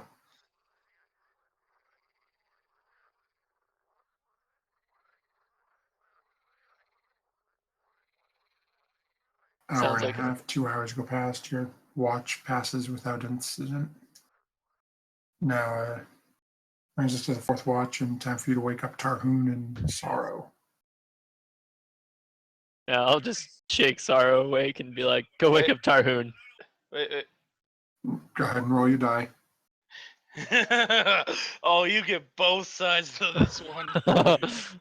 So, as you reach down and you start to shake him awake, again, the eyes pop as now you watch as the two horns that you had seen sprout from his head so recently, all of a sudden he sort of groans in pain as they retract and pull back into the skull, as his hair and his human pale visaged face comes back into focus for you. And he sort of cocks one eye at you as you're still shaking him awake, as he is still sore from taking 2 bullets. You need to stop with your weird shit. What weird shit. Never mind. Now, I was looking over my. Oh, that. If I could control it, I would. That's yeah. I noticed he's still hurting, right? Well, at this point he's still in pain. Realistically, he's not. He doesn't have any missing health. He's slept most of the night, so he's going to be at full health by the time the rest is done. Okay. Go wake up Tarhoon. He wanted to help you watch. So Oh, joy. have fun. And then I'll walk off and go lay back down. Reluctantly, he'll go and do it. All his money. Why are you touching me? I was told to wake you up. Apparently, you wanted to join me on this watch. Yes. Tarun slowly gets up and starts putting his armor on. And Veneer will just start walking around doing his watch. Okay. So Tarhoon, as you're getting dressed, you notice off in the distance, you can see Fauna sort of relaxing, sitting in what looks to be just relaxing in the roughage of a small green bush.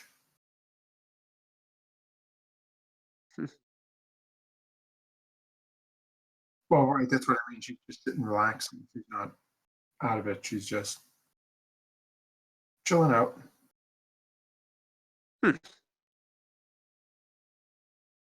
So there she is. What are you talking about? Wait, Oh, I don't remember what my role was, so I might actually be able to see her. No, you rolled a 6. Oh. You're lucky you Thanks. found Tarhoon. Oh, I was just talking to myself. No bother.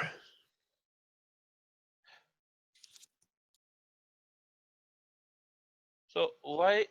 Gonna watch us sleep? The fuck's wrong with you guys? Go patrol. Oh yes, no. We're just standing over Albrecht, staring at. So as Tarhoon is doing the hard work of actually patrolling No. and making sure everyone's Mike- safe. No, Veneer's Wait, patrolling and all wait. that. Wait a minute. Do you got a piece of chalk? Don't- Why? I'll go from hype man to deadly killer. How about an ink quill? Yes. Never mind. I'm so tempted. No. I'll go full lethal. I'll go full lethal on you. God has demanded it.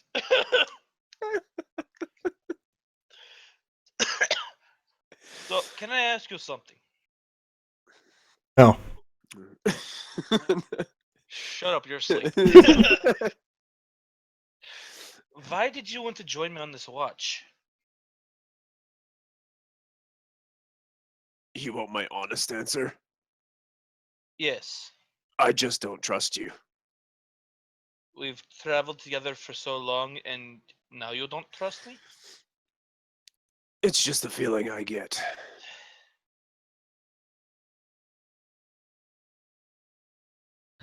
What feeling is this? Like, your god tells you I'm evil?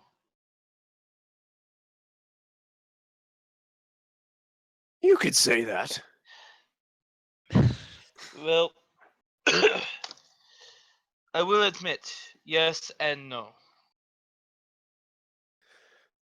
I have fallen into darkness, but it's only because I am consumed by the rage that Asmodeus has planted within me.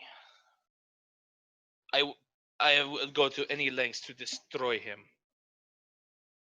Well, the question is, can you control it? That is yet to be seen. Or will it consume you and you fall victim to it? And then drag us all down with you? I like the fact that you do not trust me, because if I do go down a path that there's no returning from, I expect you to take me out. It will be done. Give me the hand sign. But Tarhoon makes a hand signal, and all of a sudden, Ulrich pops up from his sleep. Got him! Just starts firing off rounds. He had his revolver just underneath his blanket bedroll. Actually, awake just. The research I'm doing. I know I've mentioned it a bit, but do you know anything about the primal magics? I don't know. I don't think I would. Would I, Matthew? Go ahead and roll a religion check.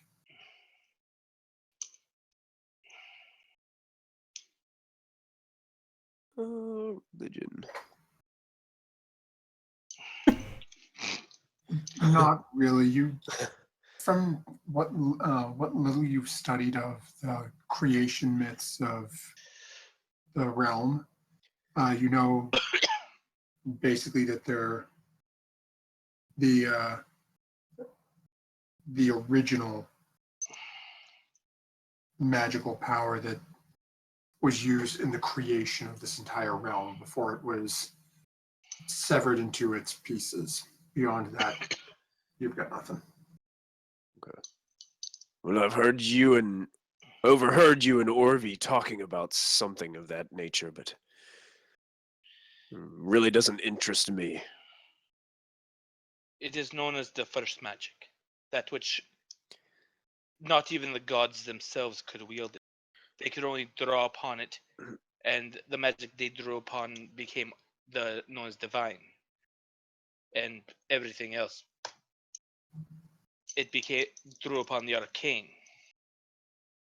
So in order to destroy Asmodeus, I'm looking for a power that not even he can control. I am not certain if this is even possible, but I will destroy him. Even if I can get this magic, it will make it a whole lot easier.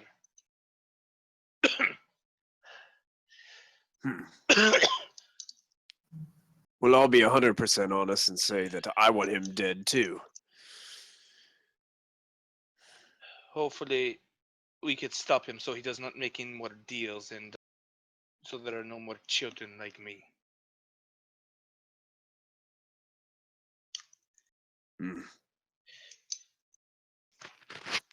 That his death will, in my opinion, be my redemption from this dark history I have drawn. But as power goes, at least for mages, I don't know clerics and all that. Power can corrupt. I understand this. And with me being a creature was born of evil, I understand hold on. me as a person. I understand a few things about it. Evil created me. Wait. Character still saying this, but person is losing train of thought.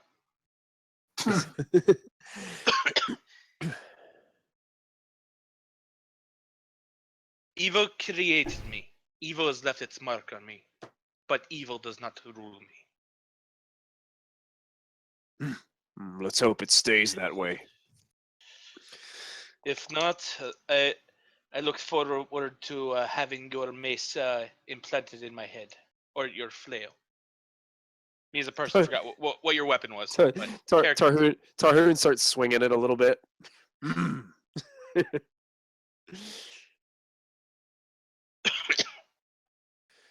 If the time comes, arrangements can be made.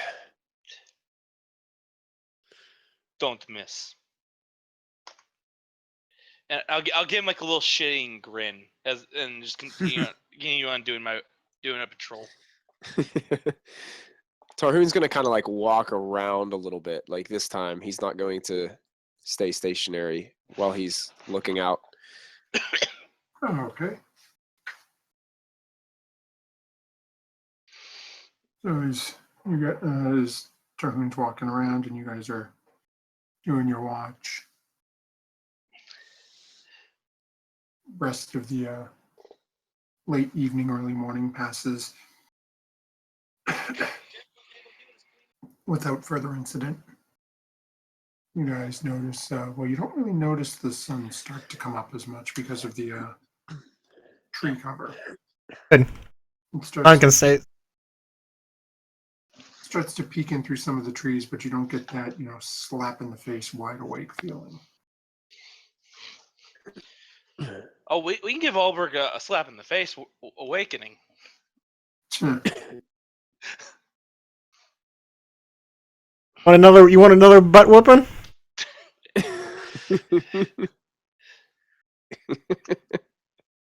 You might want to hit me while I'm asleep. Only chance you got to beat me.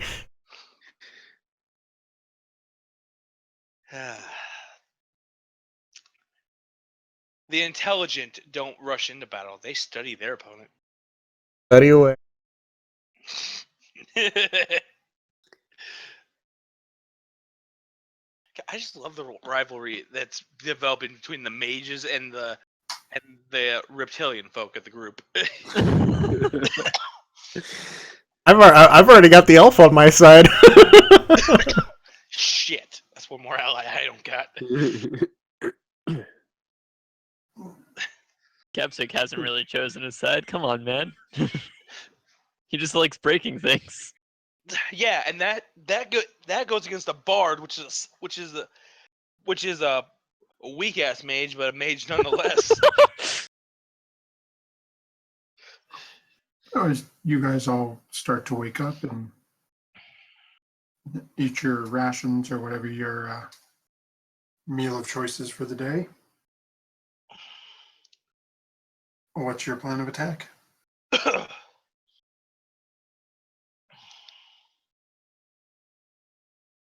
Albrecht. I will I'll ready the horses and get the wagon ready to go.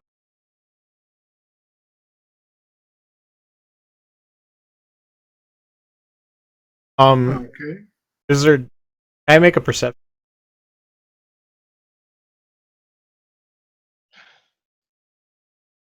Sure, go ahead and make a perception check.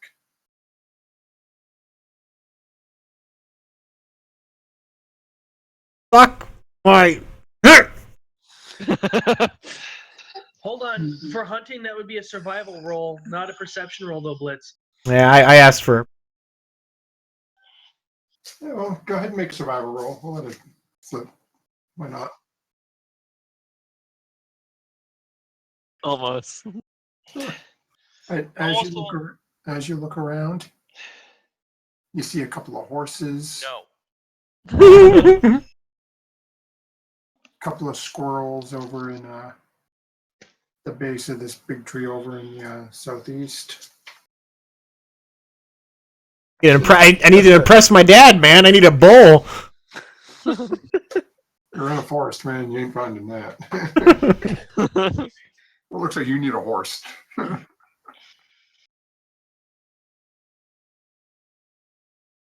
Harvested. Probably. You mean the one that was eating you? Yeah. Simply spicing it. Wouldn't that be partial cannibalism? Folk. Yeah. Okay, so looks like Connor and Kepsic are getting ready to lead the group on. Tarhoon, actually, Fauna, what are you doing?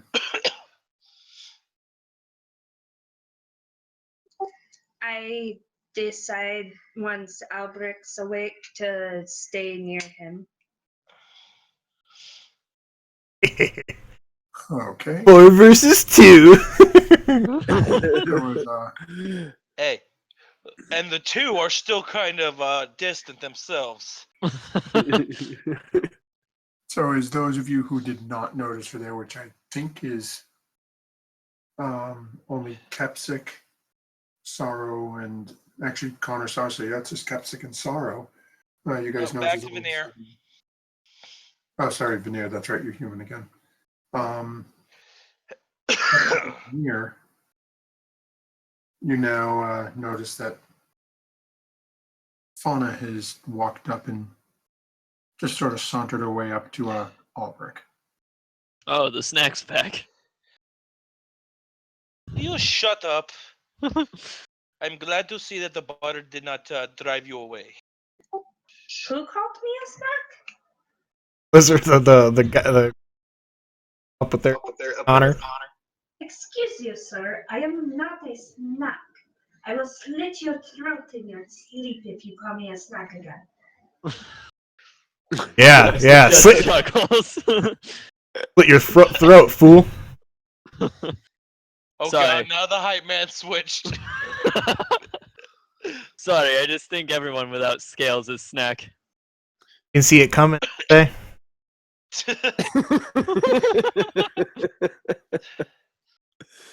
As Tarhoon hears this, and he's maybe mildly concerned. All of a sudden, he's joining the non-scaled folk against Kepsic, his own uncle. Oh, Kepsic, you just can't go around eating everything. I know. That's why I only stick to weaklings. It's fine. Oh, Careful, Veneer. You hear that? He's coming for you. The pointier one has demonstrated some combat better than Albrecht against the Owlbear. Then I beat the Warlock, so that puts the Warlock on the bottom of the food chain, right? Technically, I guess that's a good way. shut up, you overgrown salamander. Hey, Kepsic, I got a better idea. Why don't we find this demon thing, and then you can eat that? We'll just kill it and you eat it. I like this idea. Well, I'm glad to see that. I, as a player, forgot her name for a moment, even though it's right in front of me. Well, I'm glad to see that Fauna didn't leave. I figured that she would still be around. She seems like a far stronger woman than just to disappear. Well, let's get going. All rip. You want to go again? You went down in 2 bullets. We have a demon to kill. All right, it's only 2 bullets. I didn't waste very much. I guess. I've got 58 more bullets. Well, why don't you use one on yourself? Get rid of you and be rid of my problems. Pops up in the cart. Damn it. No, nephew, don't be too harsh on the weakling. Right. I'm sorry.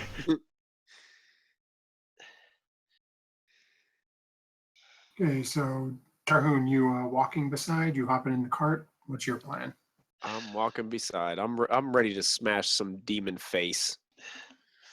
Okay, so I need Connor and Kepsik to go ahead and make survival rolls for me. Okay. To, I know. Damn it, David, you were the chosen one! you guys managed to You underestimate my power. keep the wagon heading in the right direction, as you were told by the young man that you ran to in the crater, as the village is no longer present. Needed to advise you that the raft would take you down the river to where where Riverbend is. So you guys just sort of follow, make the assumption you can follow the river down to get there. So as you guys start riding along the southern bank of the river, let's see.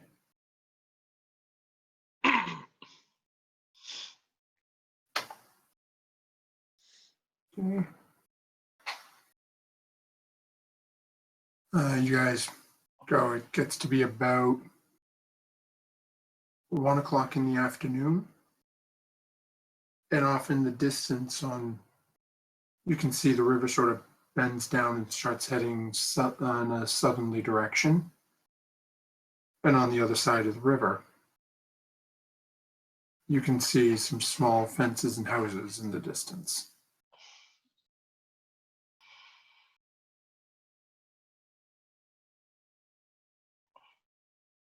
Keep heading that way. Okay. And you guys keep pushing on and get a little closer. Go ahead, Connor and Kepsik, make another survival check for me.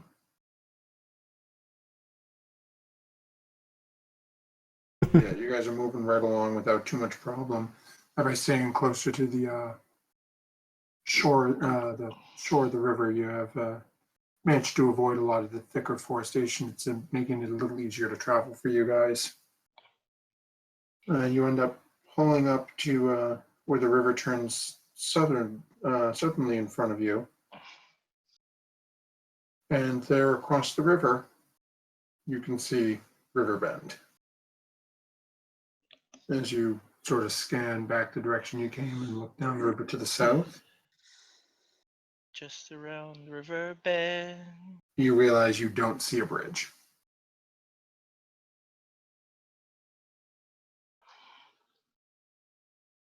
Oh god, we got Oregon Trail this.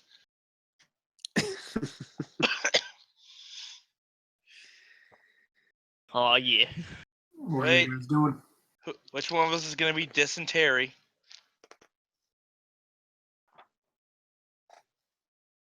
I think Grog was dysentery, but Yeah, well, Terry's an asshole.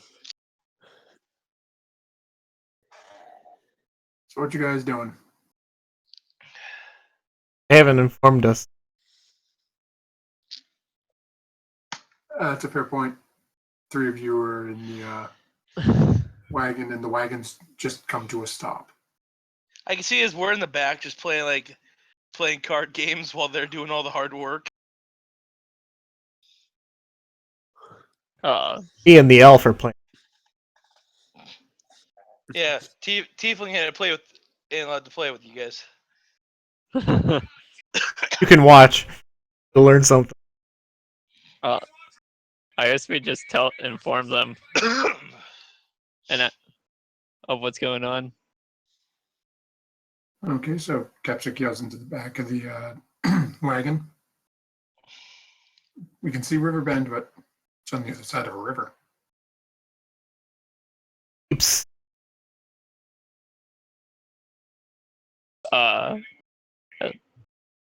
Shrug. Capsix will shrug, and then I'll head over to the river. Check it out. Oh, Maybe hop in. I'm sorry, you should be up. Bless you. Bless you. Oh. Bless I you. already blessed you one. No, it's only up to 3 unless you're Catholic priest. And Kepsik, I'm sorry, did you say you jump in? Yeah, sure. I'll jump into the river. Okay. I so can swim. Cool. Let's go ahead and make an athletics check to see how this jump goes.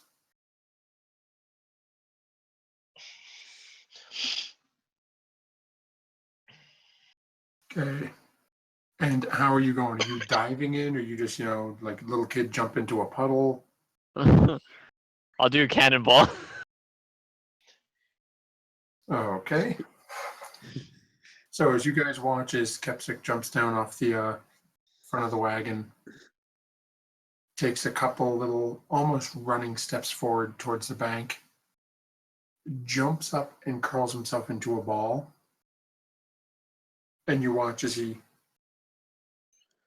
disappears down the bank, which is about 5 feet down to get to where the water is. So you guys watch as he just sort of vanishes. Then you hear a rather loud splash, and then some very loud groaning. Go ahead and roll 1d6 for me, Kepsik. He has to learn the hard way, man. You take 5 damage as you have just cannonballed into 18 inches of water. Sweet. Yeah, I'll yell up. It's very shallow. And Oh, what there's, about check that for us. See if the horses can get through with this wagon. Yeah, is it just all like 18 inches deep? yeah, as you walk around down in this section, you notice it seems to be that this area has been sort of filled in a little. As you're looking down into the water, which isn't real clear, but you're also sort of feeling around with your feet. You can feel there's a lot of stone down here. So it feels like they built this area up some specifically to give people the ability to cross easily here. You look back up at the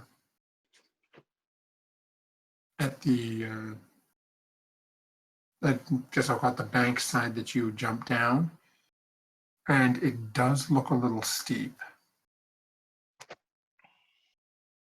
You think the horses may be able to make it down, but you're not sure if the wagon would follow successfully, just given the grade of the slope down.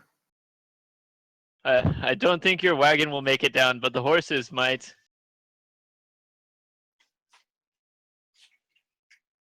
I'll yell that to Connor.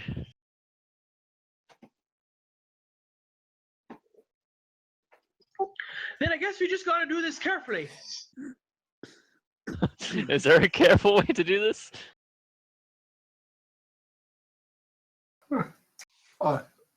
Tell me what your plan is, and Very there- slowly, very carefully move the horses into the water with them still attached to the wagon. Wait, are there trees around? not right on the bank, but and yeah, realistically, I mean, you guys are in a pretty heavy forest. To take a 5-minute walk away from the bank, and you'll be able to find some decent sized trees in there. What if we make ramps? All right, let's do that then. Yeah, that would work. Yeah. Who's good with working with the trees? I know how to break them. I might be able to pull one out of the ground, but I don't have anything. I don't have an axe or anything. I just have a great axe, so They'll get to chopping then. okay. Let me get out of this riverbank. Yeah, I guess I'll try and climb back up. Okay, go ahead and make an athletics check. It's Kepsik, you got mud all over you. It's fine, it's fine. you have to crawl up a little bit in the sort of muddy, sandy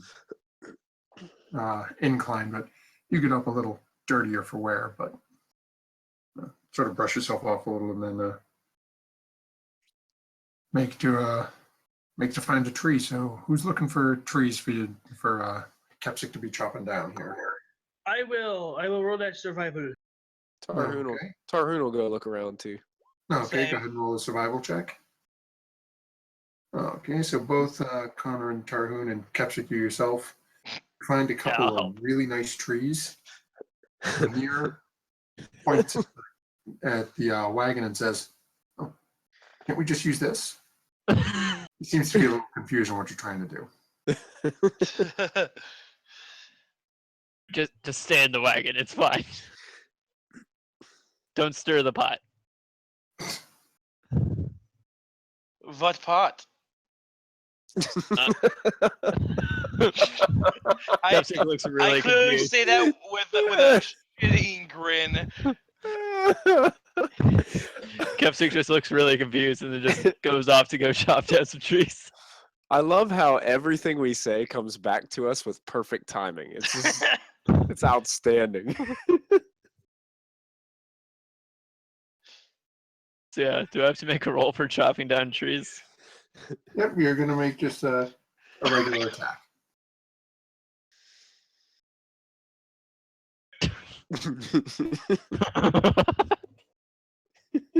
Okay. So as Kepsik, you walk up and Tarhoon's pointing at this, beautiful, nice, big, round tree. Okay, I got this. Spit in both hands, rub them together, pick up your great axe. Go to take a swing, and all of a sudden you start slipping from the mud and sand on your foot and just swing wide, miss right in front of the tree. I'd rather just blow these trees away, but I will attempt again. Okay, go ahead.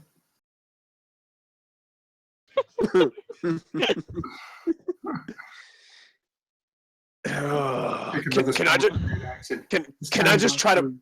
I just want to try to pull it out of the ground. So as you push past Kepsik, who's managed to hit the tree and take a little chunk out of the bark, but not really do anything great to it, go ahead and make a strength check. Oh my god. So it's Tarhoon gets frustrated and sort of pushes you out of the way, Kepsik. Walks over to this tree that is a good 2.5 to 3 feet thick. Reaches around it in bear hug style and tries to pull it out of the ground and isn't getting much purchase, but changes instead and leans his shoulder into it and starts pushing. And you can hear, standing right next to him, creaking and cracking and sounds of wood being broken. As you watch as Tarhoon is shoving with his shoulder and his full weight behind his body and is pushing this tree down and breaking the roots where they met the ground. Nice one. Tarhoon, do me a favor and roll a d10. Okay.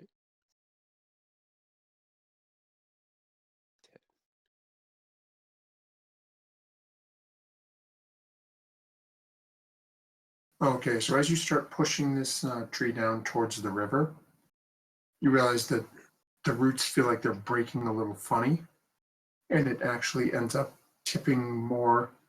So coming back that you guys were, I'll say over in this general vicinity back, come on, thing. Thank you. Over here.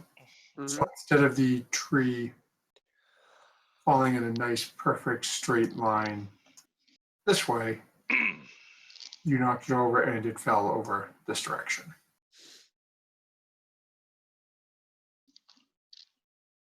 Oh well. No bother, we gotta move it anyway. Yeah. I pat Kepsik on the shoulder after knocking over the tree and say, I think you may need a new weapon. You might be right. And then Kepsik's going to look for another tree. Okay, well, as Tarhoon is sort of pulling that one towards the river anyway, you realize that Connor's been trying to flag you down over by the cart, or the wagon. Oh. And he's pointed to another nice sort of big roundish looking tree. Oops, still on that one. Right over here. All right. I'll try and cut it down. Okay. Go ahead and make your attack. I will move the wagon and horses out of the way of the fall distance. Okay. First swing through, wind up again. Sort of spit in your hands, and that didn't work so well last time. Wipe your hands off. Make sure you wipe your feet in the grass. Grab your axe and Oh, finally. nice and solid right in the side of the tree. Get a good chop, probably about a quarter of the way into the tree with that first shot. Oh, finally. Thank God. I'll like do a little prayer to my God, thanking him. And then I'll swing again. Okay. There we go. This time, again, winding up even further. And has everyone in here seen The Dark Crystal, old Jim Henson movie? No. I have. No. I Nope. don't think I have, no. Trial by Stone is where I was going with it. As you wind up and look at the tree and let out this strange guttural cry and swing through, hearing that satisfying thud as your axe is once again embedded in the tree. You've now got the tree cut almost 3/4 of the way through the tree. And as you go to pull the great axe back, you realize, because of how far you've cut into it so far, the tree is now sort of leaning on your great axe. Go ahead and make a strength check to see if you can pull it out. Oh God. Oh, God.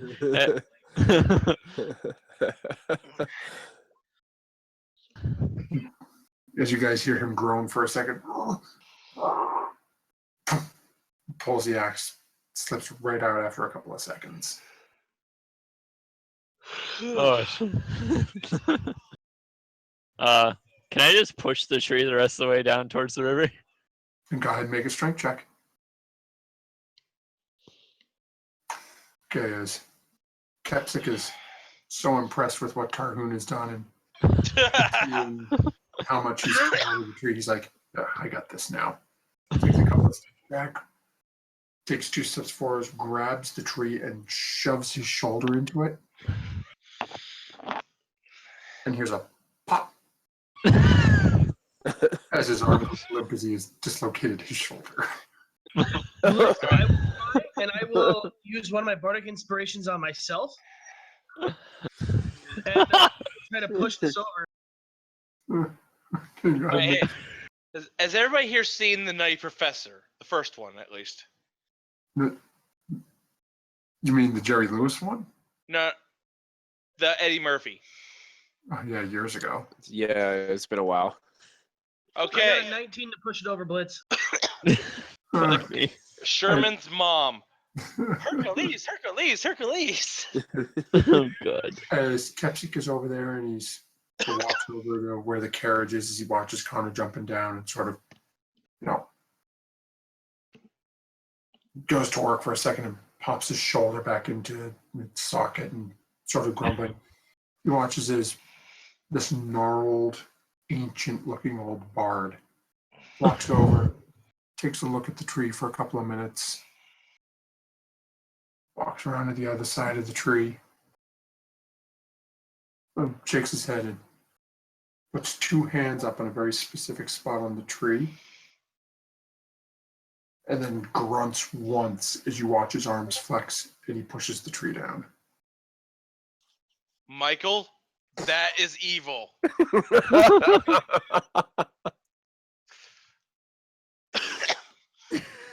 So, That thing was hilarious looking.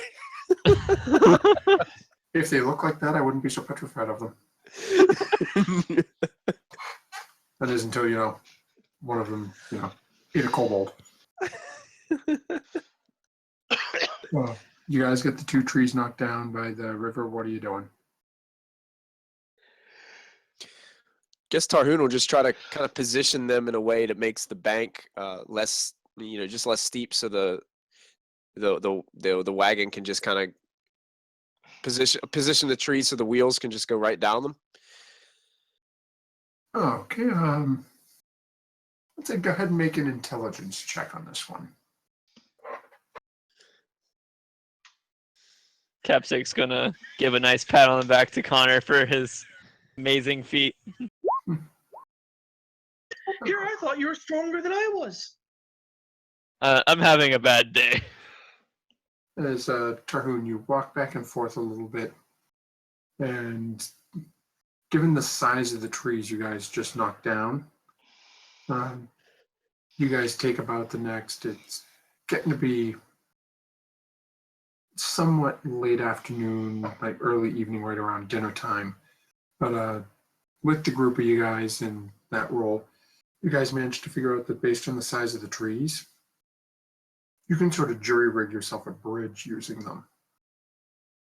So over the next like half hour, 45 minutes, the stronger of the group tugging, hemming and hawing and pacing back and forth across that area of the 18-inch deep river. You guys managed to get the two trees running across in a safe enough position that if Connor's careful with the horses and whatnot, he should be able to get the wagon across with minimal damage to it or the horses.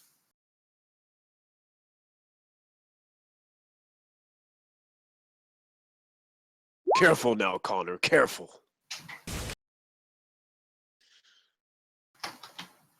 I'm sorry, Blitz. I was listening to Sarah. What did you say? Basically, Tarhoon, Kepsic, and you have spent the last like hour and a half basically fashioning those two trees into sort of a makeshift bridge based on the engineering specifications that Tarhoon has given you. And it looks like it should be fairly safe as long as you're careful going across. I will be extraordinarily careful. And I plugged back in my headset, so Sarah said she's going to bed and good night. Oh, okay, I'll give her our best. And so as you guys, how's everyone going across? Are people staying in the wagon? People walking across? What you doing to head into? Probably get out. Yeah, probably. Walk across. Okay, so everyone Yeah, hops on out. Albert,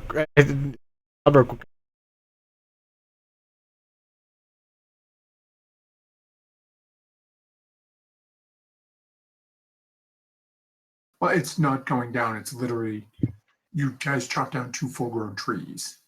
So you now have, let's see, here we'll go.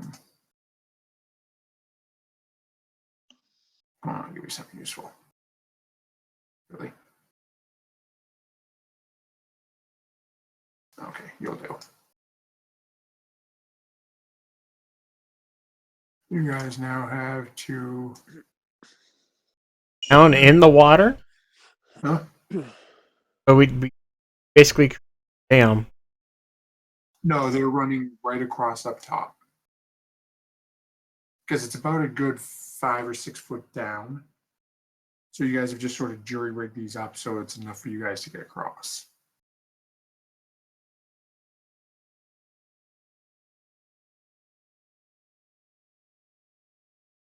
Yep. Yep. It's not perfectly smooth. It's going to be a little bit of a bump. There's going to be a step up to it. I just meant Yeah. actual trunk itself will be. Oh, right. But even that, it's got about a foot that you're stepping up.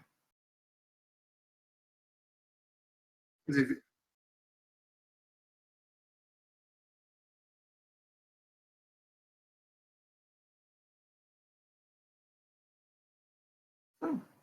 I don't know. What do you guys plan? And when you get up to it and the horses take that, Connor's leading the horses nice and slow. They get up there, the horses take the step up and sort of test their footing on the somewhat rounded exterior of the log. Or logs, two of them. As you guys let the carriage get up right there, are you guys trying to lift it up or are you just letting the horses try to pull it up on its own? Probably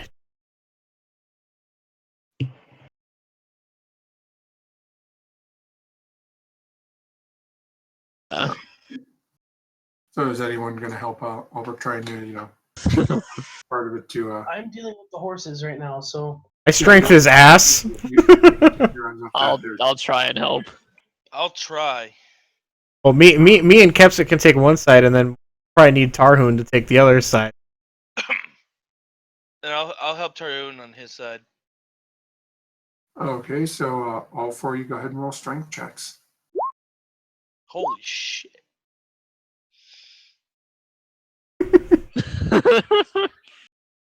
Yes! Okay.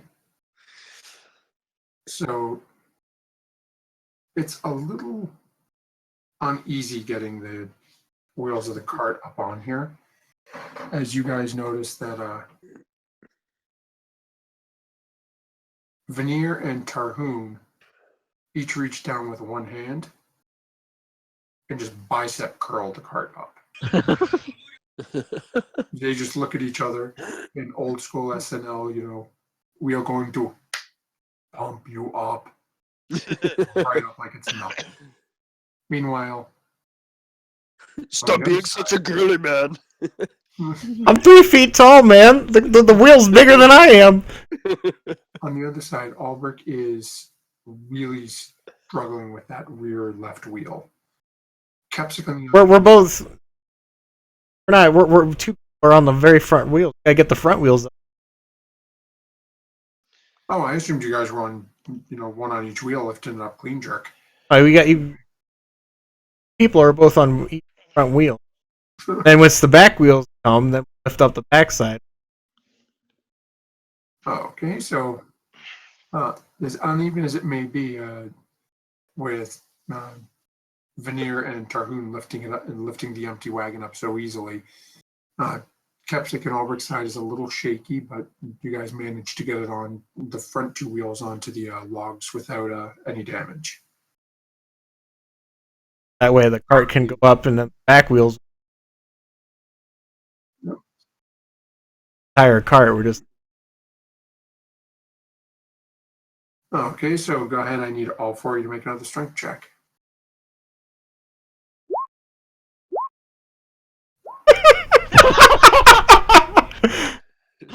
Man. Okay. Once more, as the rear wheel gets caught up to where it is, Tarhoon and Veneer reach down. Again, one hand each. Pull it right up. The other wheel gets maybe an inch off the ground as it slams into the back of the tree. Hang on, I wasn't ready. We did 3, 2, 1. How? I thought we were going on 3, 2, 1, go, or 3, 2, 1, lift. Connor, do me a favor. Make a Constitution check for me. Connor falls into the water. So as Connor is doing nothing but focusing on these horses right now. Even though he feels as the horses are walking across slowly, and all of a sudden the horses are jerked as they're attached to the cart and the cart's not moving. And he sort of shouts back over his shoulder, "What's going on?" Go ahead, and the four of you make another strength check for me. Probably inspire me.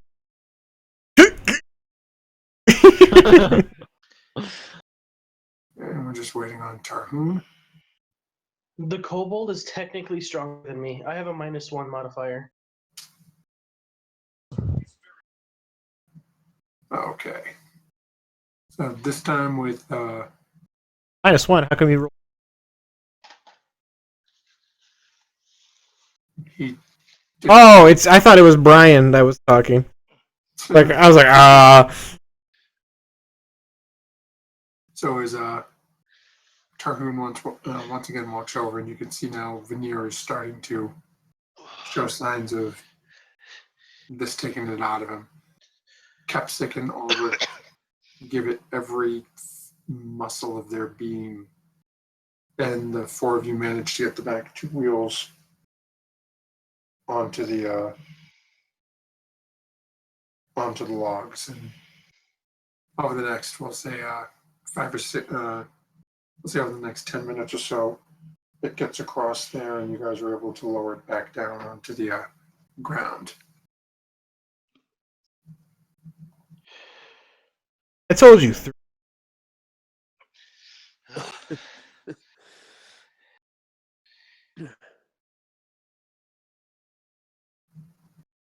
And with this, Well, we finally got it across.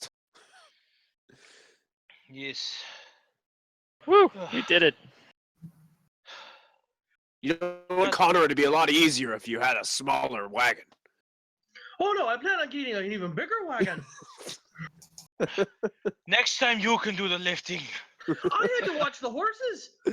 Oh, could you imagine how much harder it would have been for you guys if they would have gotten spooked? I thought they were trained horses. These horses are not war trained. No, that's a lot more expensive. I can't afford that.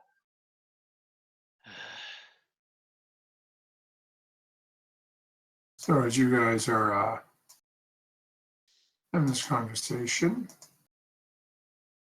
let's see, we're just grabbing.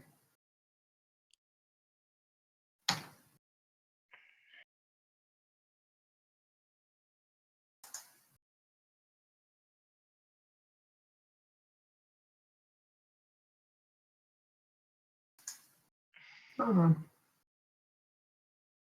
You guys find your way in to Riverbend.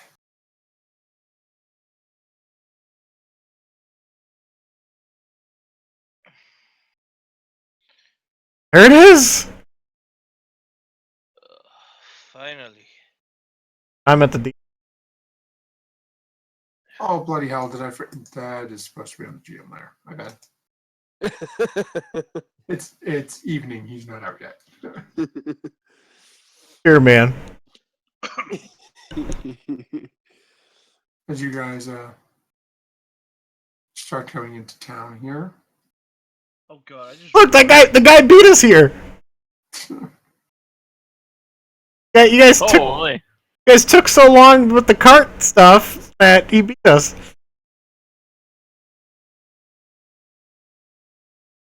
I blame you, Aldrich. Albrecht. I heard someone having troubles with trees. I don't want to hear that from you. Matthew, did you make this town map? No, not at all. I was going to say, you did a really good job if you did. No, I have all the individual pieces, but I started playing around with it, and Luke's been sick for the last few days, so it's like, Yeah. you know what, the hell with it. I'm just going to cheat, and I'm going to use the sample one that Pat came with. Still cool. Okay, so as you guys come in, hopefully this is the right one.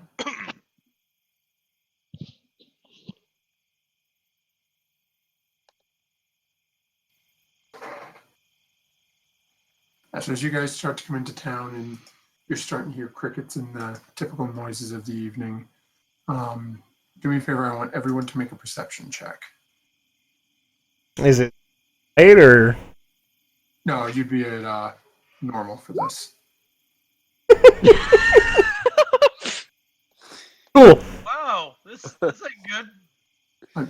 All of a sudden, as most of you are looking around, you notice that Albrecht and Veneer are just gazing at each other. We're having a stare down. We caught each other's eyes and we're just. Great. You want to go again? For the rest of you, Tarhoon, I don't know who rolled the 3 or the 20 for you, and Fauna Connor. Fauna rolled the 20. Okay, so Tarhoon and Fauna and Kepsik. The 3 of you notice as you're gazing around that the town is basically empty. You see there's a couple of animals left in the livestock pen just to the north of you up by the farm. There looks to be one person working outside the farm, moving some wood around over to the fire pile.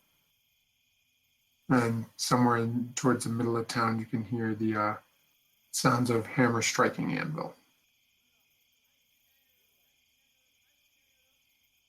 Well, at least they have a blacksmith still. Yeah, maybe you can get rid of that awful weapon of yours. Maybe. Depends. Need to check if anything catches my eye.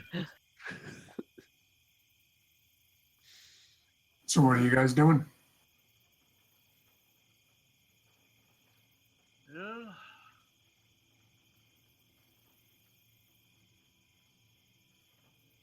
Probably find someone in town that knows where the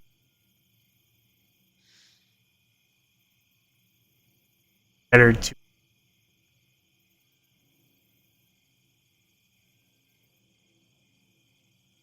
Blitz, you said that it was evening, right? Yeah, it's like give or take at this point probably about 5, maybe 5:30. And the guy. And the guy, what, you broke up? And the guy in front of me, does he look older or younger than me? Not older than you. It's not many people are going to be older than Connor. He's only 45. I thought you said he was older. No, he's 45. So yeah, probably about your same age then. Well, good evening, sir. I see it's a little empty here. Is there anything we could help with?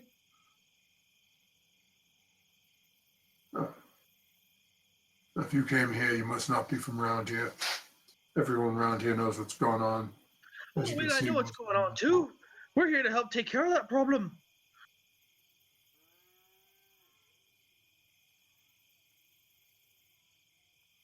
You get your marbles on in there. I couldn't understand you, Blitz. Sorry, he looks at you and says, "You got your marbles on in there." Well, I've been knocked around a few times, but I'm pretty sure they're still up there. No, they fell out a long time ago. You're from. It's not like Connor's being quiet. He's not. Well, if you're serious about giving it a go, give it about another hour, hour and a half.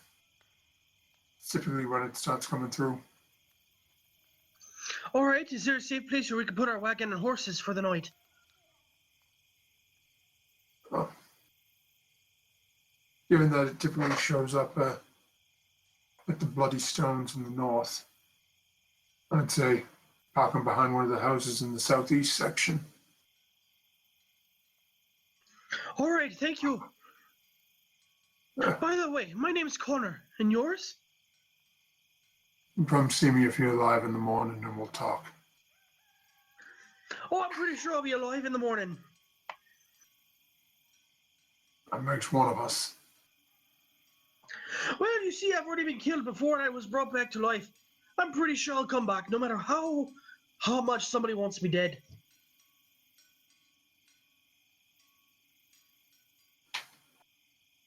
This ain't a someone, you daft fool. This is a creature spit straight out of the hills. My first ex-wife was just like that. Dumb bitch took my heart for some sort of necromantic ritual, and I'm still standing here.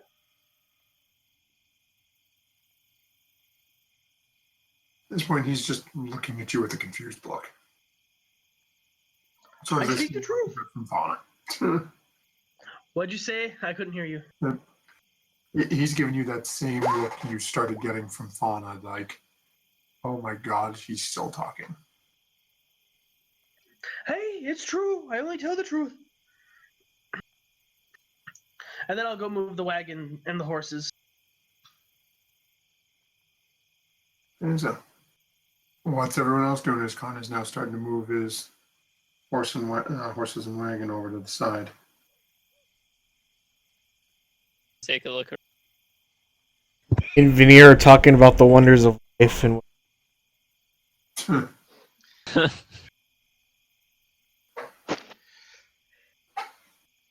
Let's see.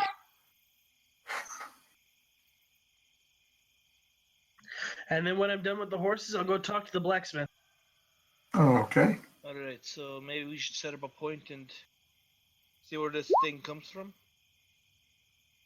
Connor, you're about 5, 10, 15, 20, 25, 30, 50. Oh, 45 too far to the west. That's a butcher. Oh, that's the butcher. Okay. I think this is it. Yeah. I didn't even see that person there. That looks like a sheep, to be honest. Like a black sheep. You're a black sheep. That's Well, fine. good evening. Start the same thing. Well, good evening, lad. As you hear, ding, ding. Lifts his All head right. up at you. Bright red hair, long, sort of scraggly red beard. 3 foot tall, looks up at you. Good day. Well, we're here to help fix the problem that comes about tonight. Is there anything you could tell us about it? Oh. There. Comes I'll start around. walking over towards Connor and Okay. So, Yeah, Gary I looks, want to go check out the book. Anyways. spits on the ground in front of you and says, well, typically comes around shortly after dusk. The damn thing, the portal opens right in the middle of that stone ring. Power comes running through it. Attacks anyone it can see. If it doesn't find anybody after a couple of minutes, it typically kills 1 or 2 of the livestock and then disappears again into that rift. stone rings. Understood. I go over here, Blitz, and examine it. And you do a lovely somersault over the top of it. Wait. Oh, fuck. Damn it! Get him out of the way now. As you look down and... Oh, don't you have a detect magic at will anyway? Oh, yeah, I do. One time I Oh. forget about it. You go through and you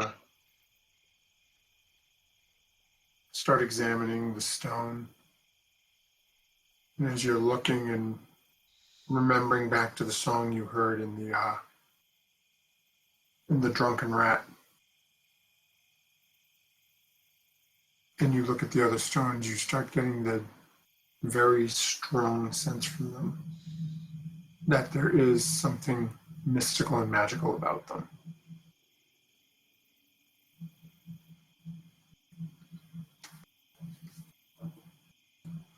You can't tell if it's I can tell it's it's evil in nature. it's the enchantment on the stones isn't good or evil. It doesn't give any sort of sensation of that. It's just a profound magic that you can feel.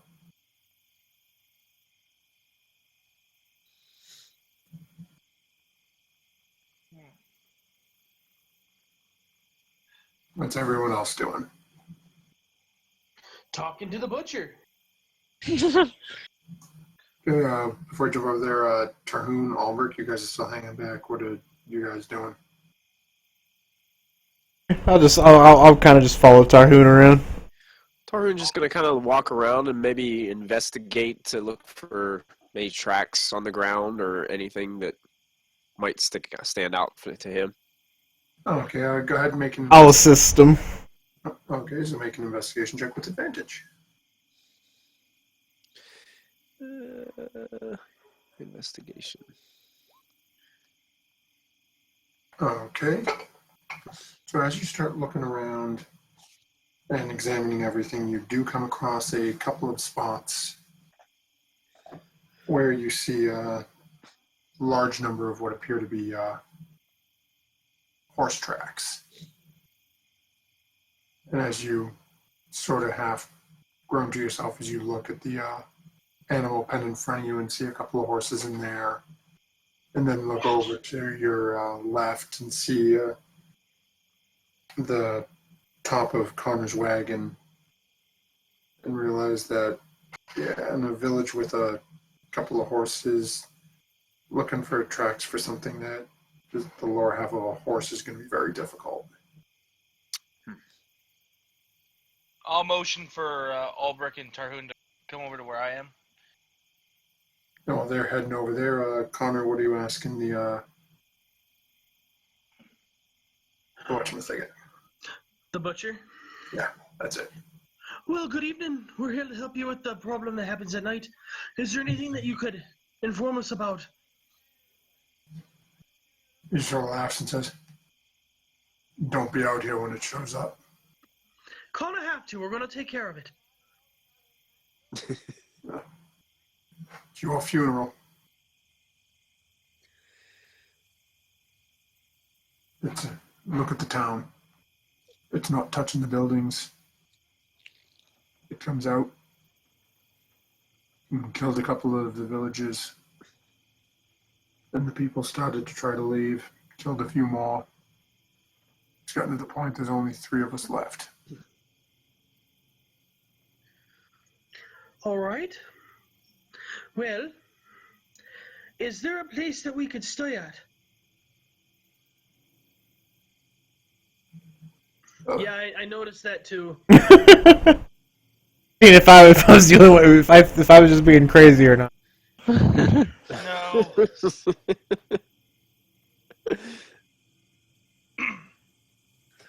Well, I wouldn't give right now to be sorrow. Just for aesthetics, at least. The butcher looks at you and says, "Oh, there ain't nothing in the way of food in it. But if you head down south a little ways, there's a building L-shaped with a white and blue awning on it. It's the inn. You can crash there."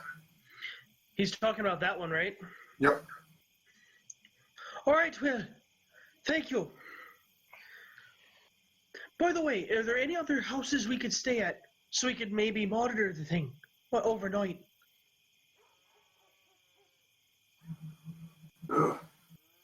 Basically, if you avoid my house right here, the blacksmith over yonder, and then there's the farmhouse up at the Stony Hill. Those are the only 3 with people in them. You could try some of the other ones. Most people took their belongings and fled. The doors may or may not be locked. All right, thank you, lad. And then I will meet back with everybody else and relay this information. Okay. So we're going to jump back over to Tarhun and Albert here, who were heading up this way. And what were you guys doing now? Following Tarhun. I'd ask if there was. Albert will probably just ask one question. Is there any place been seen frequent? Sort of looks at you and just says, he goes out of puddling them stones there. He typically makes 1 or 2 loops around the whole town looking for people. And then if he finds somebody, drags them back. If he can't, then he's started taking our livestock. Well, let's make it easy for him then. Tarhun's gonna start walking over towards the stones. Tarhun, hold on. We might want to watch the thing at night, at least for one night, to see exactly what it does. We'll split out around the houses, and then we could attack tomorrow night. This we can formulate a plan. We need a plan if this thing's as dangerous as what they're saying. Albert will ask the guy if he can go up on top of his.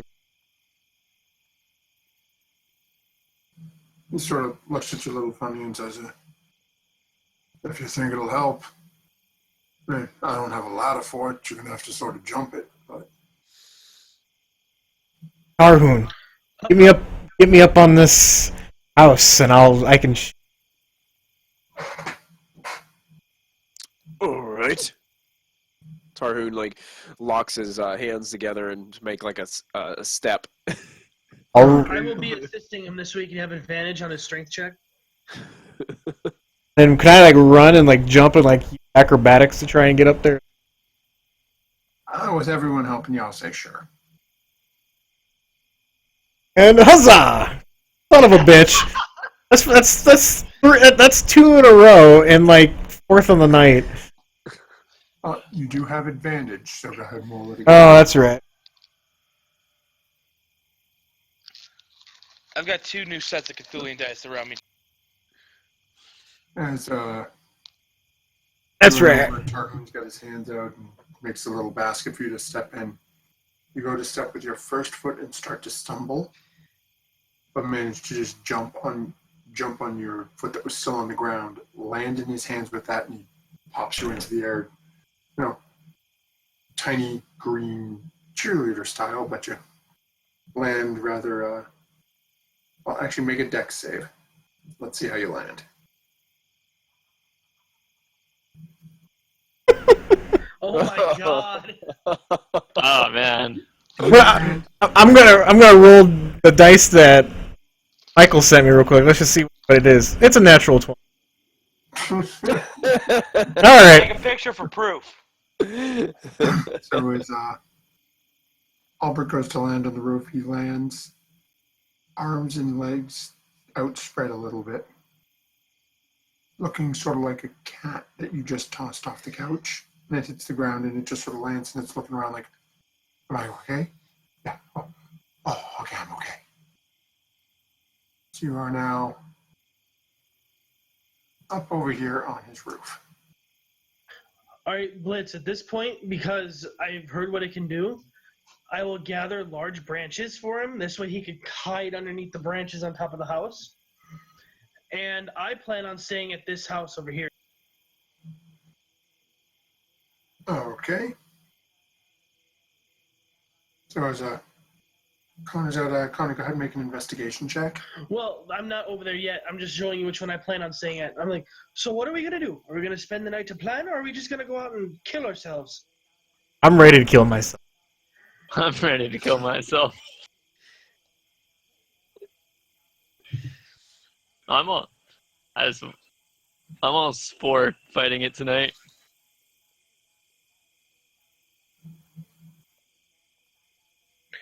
Well, all right. I think this is a bad idea. Yeah. While you guys are having that conversation, go ahead and I need everyone to roll a perception check.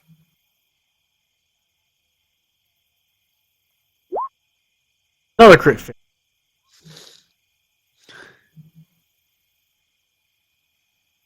That one is mine, Blitz. Okay.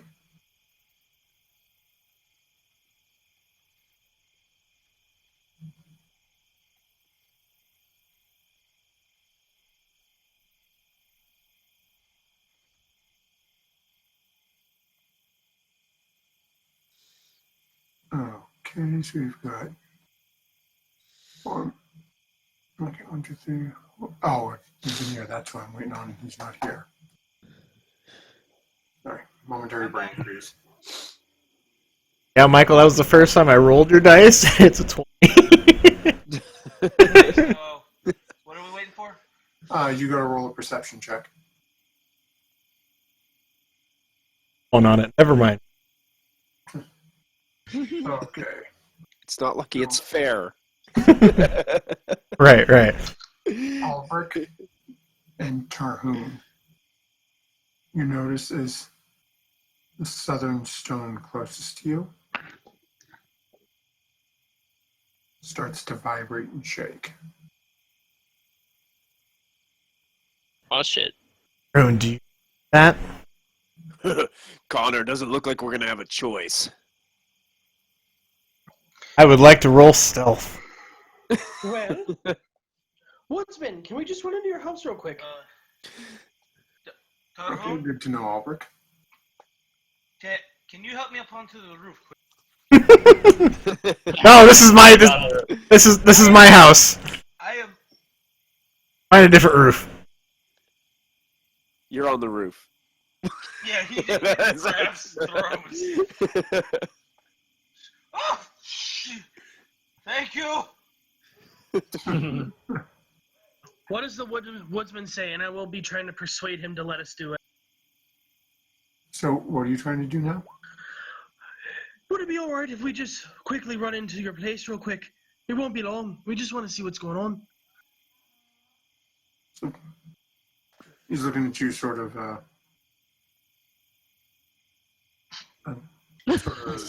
questioning.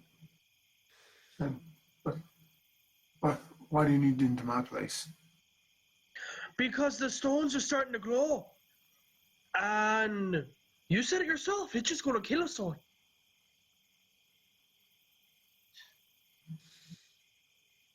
That's why we fight, Connor. Well, do we want to get the jump on it or not? We're here. I'm stealth. I'm on top of a house. I can shoot 100 feet away. The guy is still sort of looking at you and just, at this point, I don't care. I will go in, and Sarah will.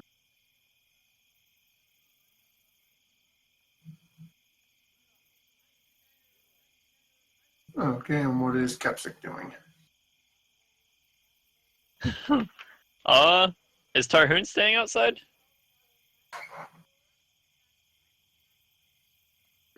Tarhun will probably stay outside. Yeah, then I'll just stay outside with Tarhun. Okay. So as you guys are noticing now, not only is that southern stone started to vibrate, now the one on either side of it is now vibrating. So now you've got 3 out of the 5 stones vibrating. Tarhun Kepsik, please come into the house real quick. But Mom,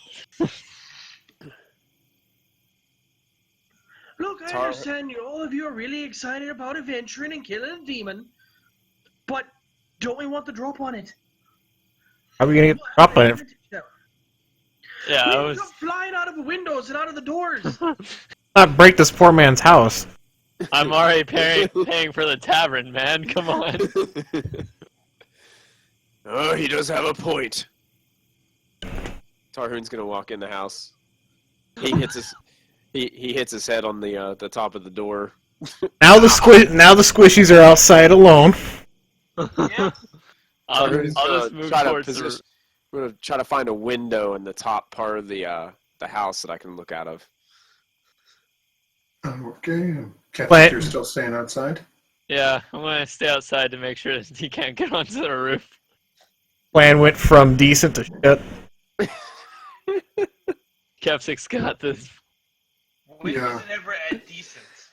Townfolk heads into the house as well. We had the squishies safe in the frontline fighters blocking the path. We were in a decent. And Tarhun, you have no problem finding a window down there.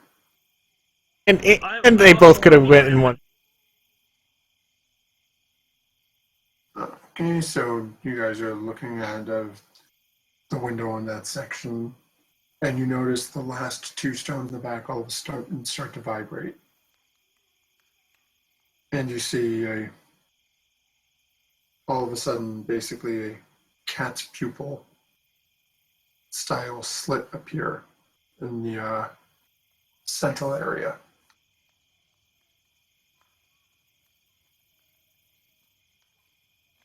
And then, as the stones are vibrating, you hear a crack as the slit opens wider. And then once more, as again you hear a crack and a boom, as all of a sudden, leaping through the portal and landing on the ground in front of you, you see your quarry. rippling muscle across his body, bright yellow veins running across the muscle structure with what looks to be some sort of a black fluid running through them.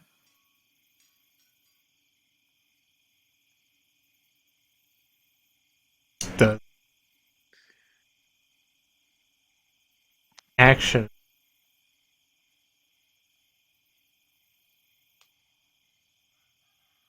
For someone.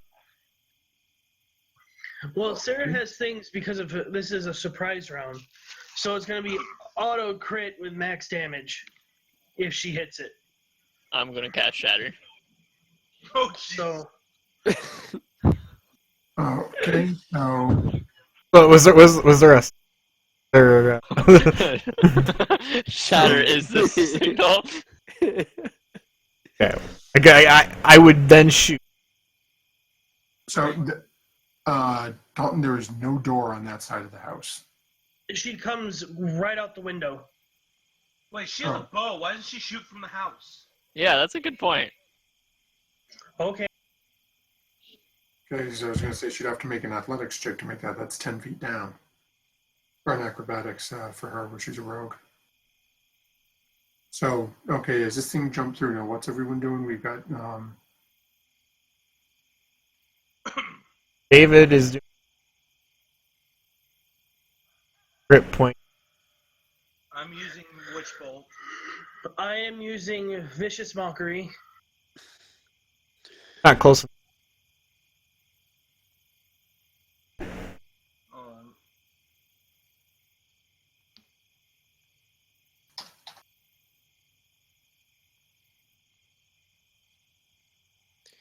Tarhoon's gonna wait till it gets closer, and then he's gonna burst through the wall.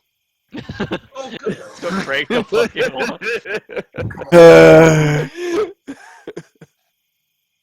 Well, okay, here's what we'll do first. Go ahead and roll your initiative. Then we'll take care of the 3 people who are doing things, or the 4 people who are doing shit on the surprise round.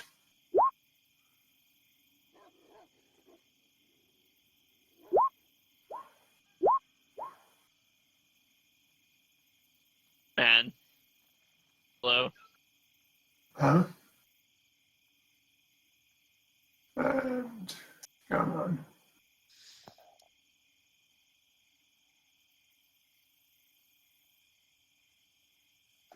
Why can I not click on my token here so I can roll my initiative, please? Thank you.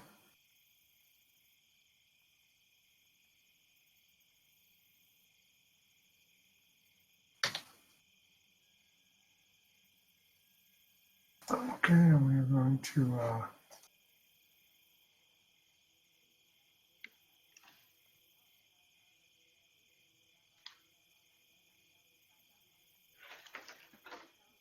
okay, so those of you who have readied actions, go ahead and trigger your actions for me.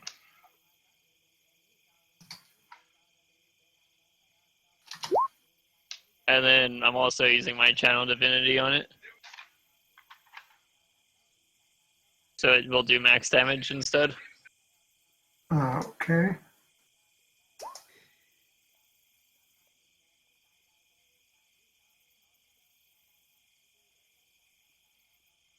Shit. Hey Brian, if possible, can you hex it with wisdom? This way, I'm more likely to hit it, and it gets disadvantage more often.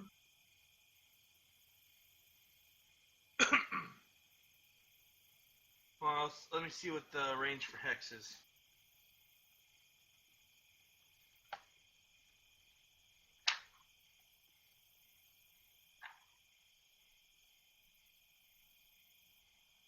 "90 feet." How much I fucking know. Yeah, I'll hex the bastard and give him wisdom.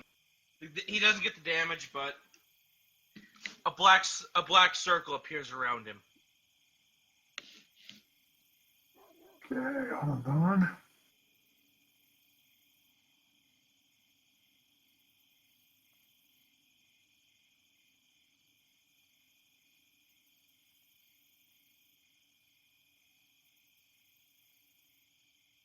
Hmm.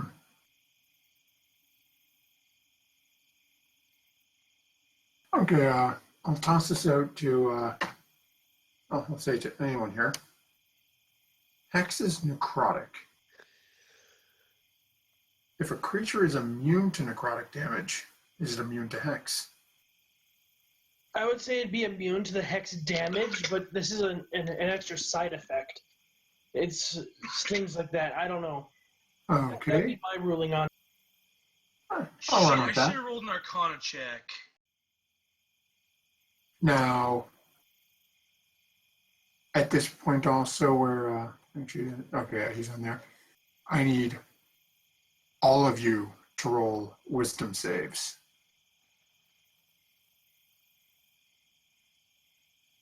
Is this before our surprise round or after? It's when you see it.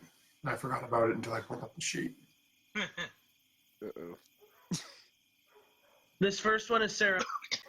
Okay.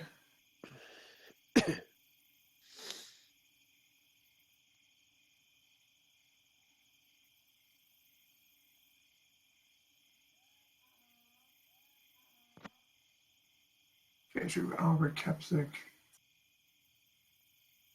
Let's see. Okay, so actually, not bad. Now that I said that, let me just.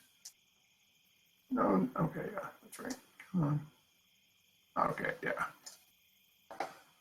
Okay, so out of everyone, Albrecht and Tarhoon, you are both frightened of this creature for the next minute.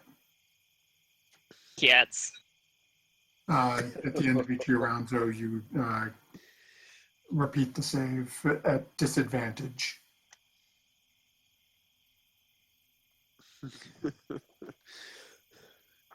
It's a lot scarier in person. And back up here. Okay, so Constitution save for Kepsic. Constitution. Oh yeah, 24 damage. Huh? I used my channel divinity on it. He did say that he did. Yeah, and what's your channel divinity? It makes lightning and thunder. Okay.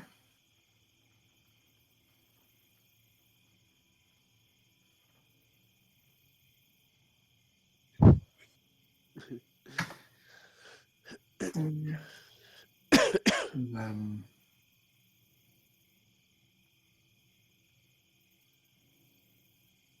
Albert, okay, and did you burn grit on that or no? I did. You said you did? Okay. So that'll hit. And then, okay. Roll damage on Fauna's bow shot for me, Dalton. It's considered a crit though, so I don't know how you want to rule that. Click on the short bow, whatever.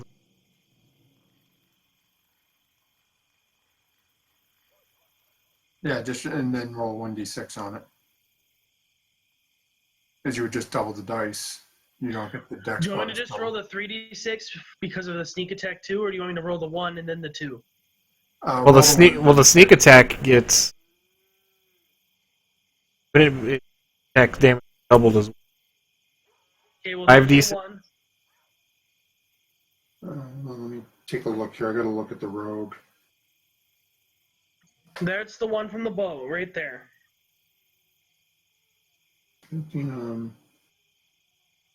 Crit is all dice that Yes, you roll 4d6 on that as well. Okay, so that's 15 and 12 is 27. Okay. And then it has not made its wisdom save yet, so wisdom save. Vicious Mockery has no effect on it. He has disadvantage because of Brian's hex, Okay. and it was 1 damage. Oh. It'll work if it's simultaneous. That's a good point. Who's first? Connor goes before Veneer, so it would not have hit yet. Okay. So yeah, he made the first one. Everyone going forward, though, he'll have the disadvantage on. And why is Kepsik showing? Oh, because I haven't rearranged everybody yet. Okay, so that will start us off with Tarhoon after you guys have done a substantial amount of damage to him.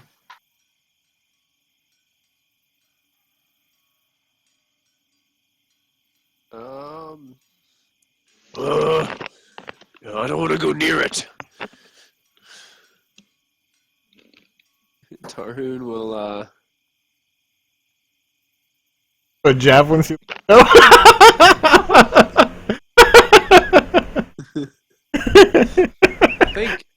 I think the elf is kind of hogging the window right now. Well, it's fire and then step back. Yeah, realistically, you guys can be in the window. It's stick your head forward, then pull back, stick it forward. Yeah, Tarhoon will go ahead and chuck a javelin out there, but it's going to be a disadvantage either way. Yeah, I gotta give him the distance and frightened. Okay. Javelin's. Yeah, it doesn't matter. I'm frightened. Oh, right. Disadvantage on all attacks and ability checks. What? Tarhoon quickly goes over there. Oh, that thing is huge. Just whip the javelin out the window and then duck back behind it. And... Would he get another will save, like you said, on his turn? At the end of his turn, yeah. Okay. Anything I'm else actually. you do? Yeah, I'm going to go ahead and... Tarhoon's going to go ahead and move to get out of her way. So I guess I get 5, 10, 15. He's going to get out, right out front of the house. Okay. And then I'll make my wisdom save.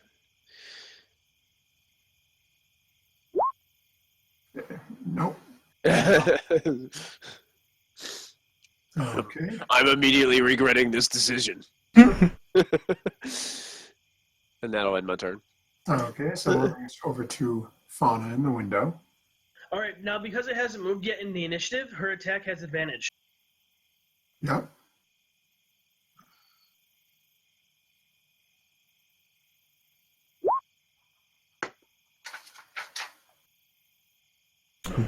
That hits easily. Yep. I'm getting to that.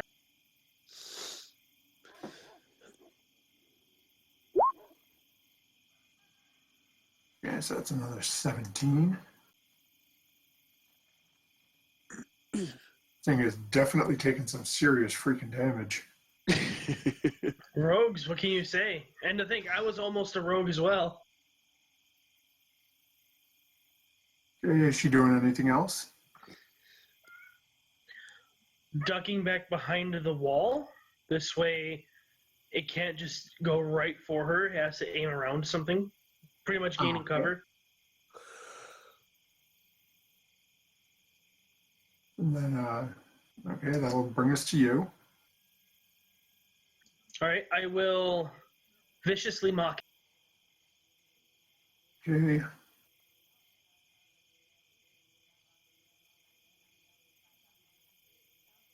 Okay, so that will be 1 damage to it. And then I will give it an inspiration die to Tarhoon. Alrighty then, and how do you inspire Tarhoon? Tarhoon, why is a great paladin like yourself being afraid of this thing? Look at me! I'm aboard and I'm not afraid. Get your ass in gear!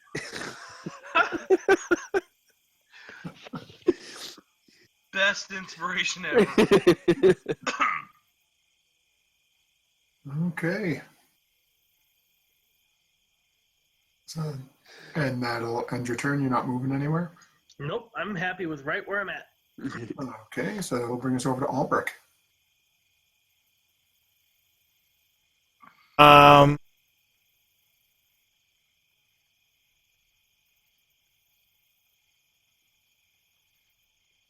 Tarhoon. After Tar. Okay. Well, you would go right before me, right? Because you'd be like skipping your whole order. Well, I would get it Well, on yeah, your yeah. turn, and then my turn would come that much. Okay. Okay, so that'll bring us to Veneer. What you doing, Veneer? All right. An oldie but a goodie.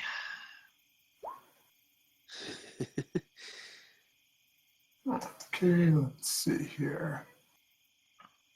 Okay, that'll hit. Go ahead and roll your damage. And then I would see that the hex had no effect on him. Make an intelligence check.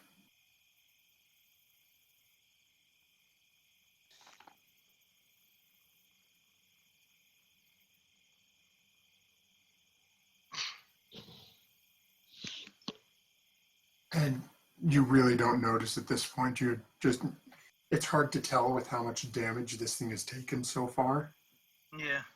It's just one shot right after another, after another, after another. Okay.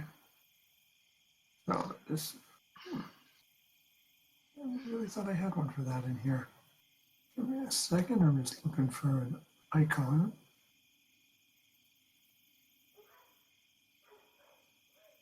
Whatever.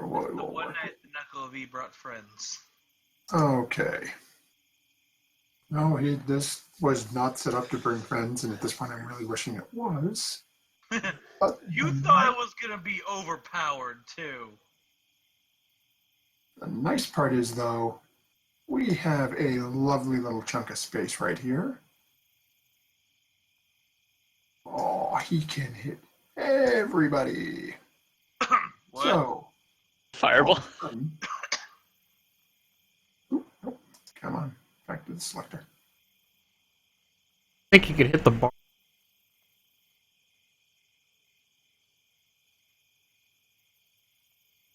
Oh, That, Oh man. 20, Oh, 25. God. Oop.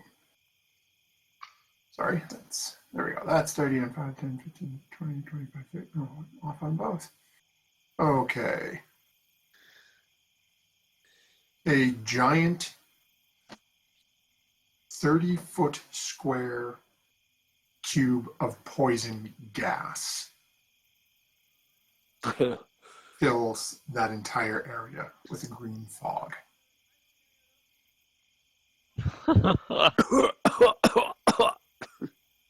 Okay. Tarhoon, why'd you fart? What were rolling, Con? Yeah. I forgot to put a check mark. Yeah, it's a 15 con save. 15 con Okay. save. So, That was Sarah. Half a Oh. half a 9, 5. I am very, very lucky.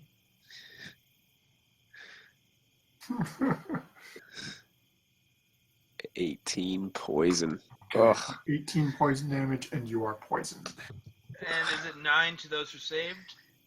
Let me pull it up and check because it didn't save. I just have the radius in there. I want to say it was Saber Suck.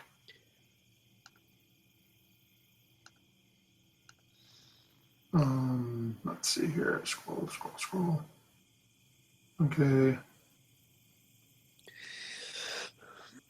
It's actually just Saber Suck. So those who saved have no effect, but as long as you're in that cloud, let's see here. Oh God. Oh, it's only there for one more round. So you can either get out of that area, or when on your next round you make the save again. But after that, it's gone. Okay.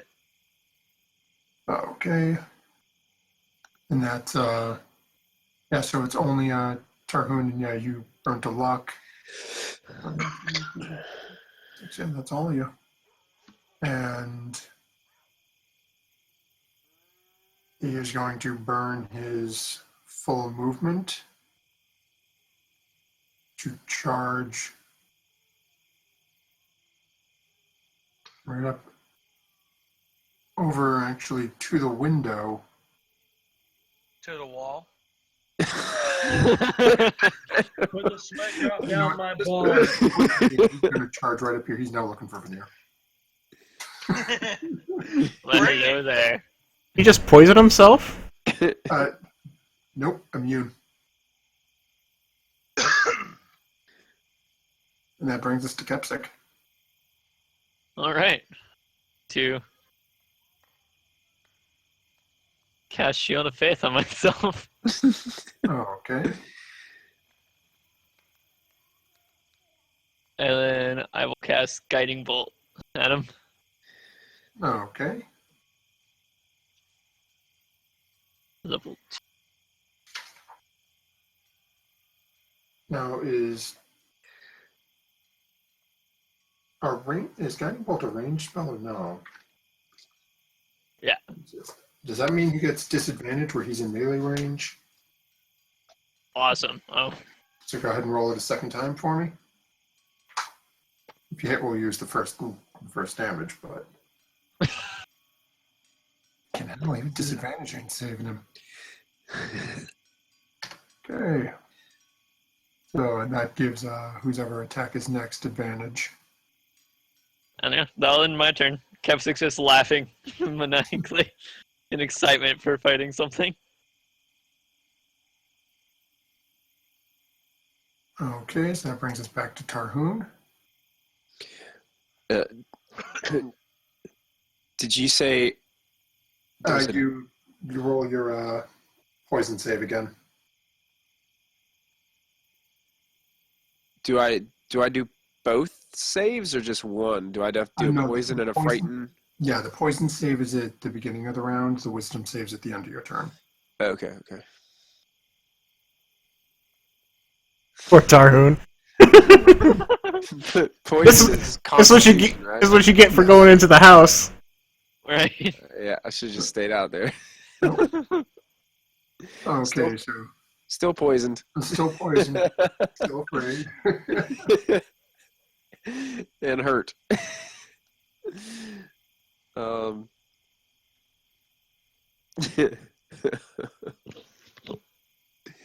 Good times. Tarhoon will Actually, you can lay on hands yourself. I have the points to. yeah, that's what I'm gonna do. I'm going to use lay on hands to remove the poison. Okay. So I call up a little prayer to my god whore to help me out in this situation. Say, help me, man. I have Come on. problems. Come on, essay. Come on. I'm working with an enemy, and I'm fighting an enemy. I need some backup. So,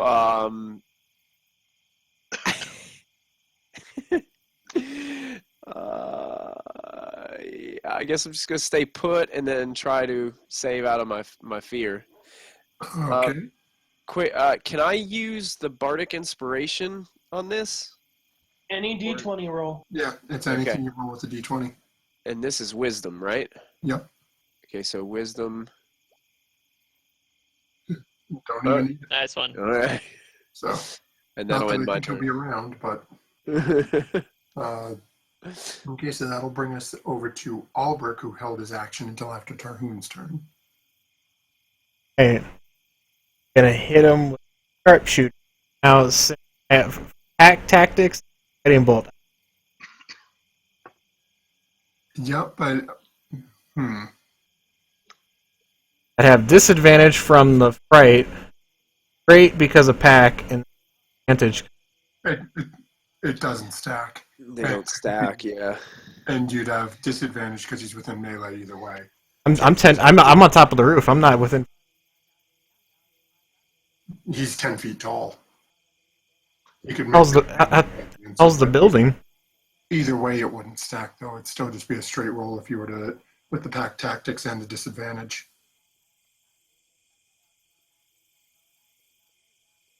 Yeah, it would just be a straight roll. It doesn't stack afterwards.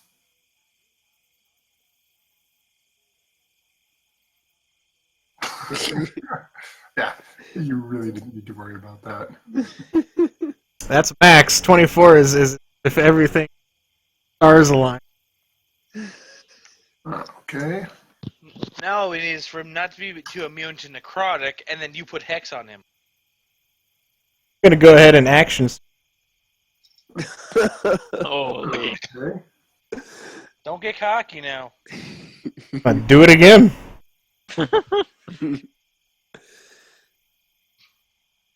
Oh. There we go. That won't hit.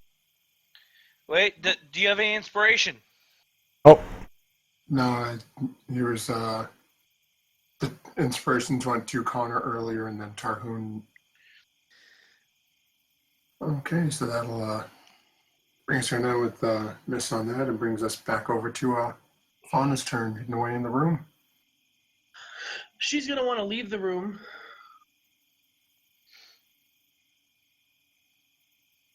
Okay, so go ahead and have her make an acrobatics check for me as she jumped out of a window. But she's fine. Now she's flanking the bastard.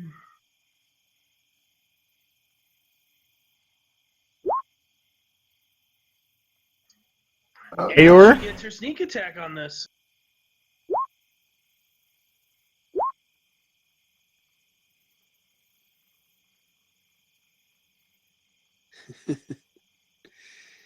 And Oh, I forgot to do how my does wisdom. Fauna want to do this? We'll leave that for her next week. We'll explain the situation and let her decide. Okay. Done.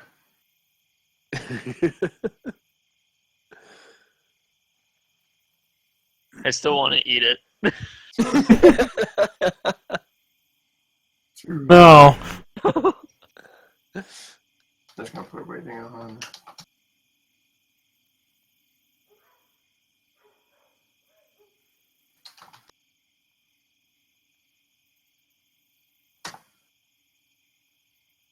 Okay, so That abbreviation, though. what? How do you want to do this? Damn! You guys did a ton of damage to that thing. Over 80 damage the first round. I would probably give Fauna MVP of that fight. Hey, Blitz, I know this is her kill, but can I just soliloquy in there in Abyssal, or actually, or Infernal, depending on if it is like a demon or a devil? You'll have to wait till next week. Yeah. Okay, because I was just gonna say, your life is forfeit.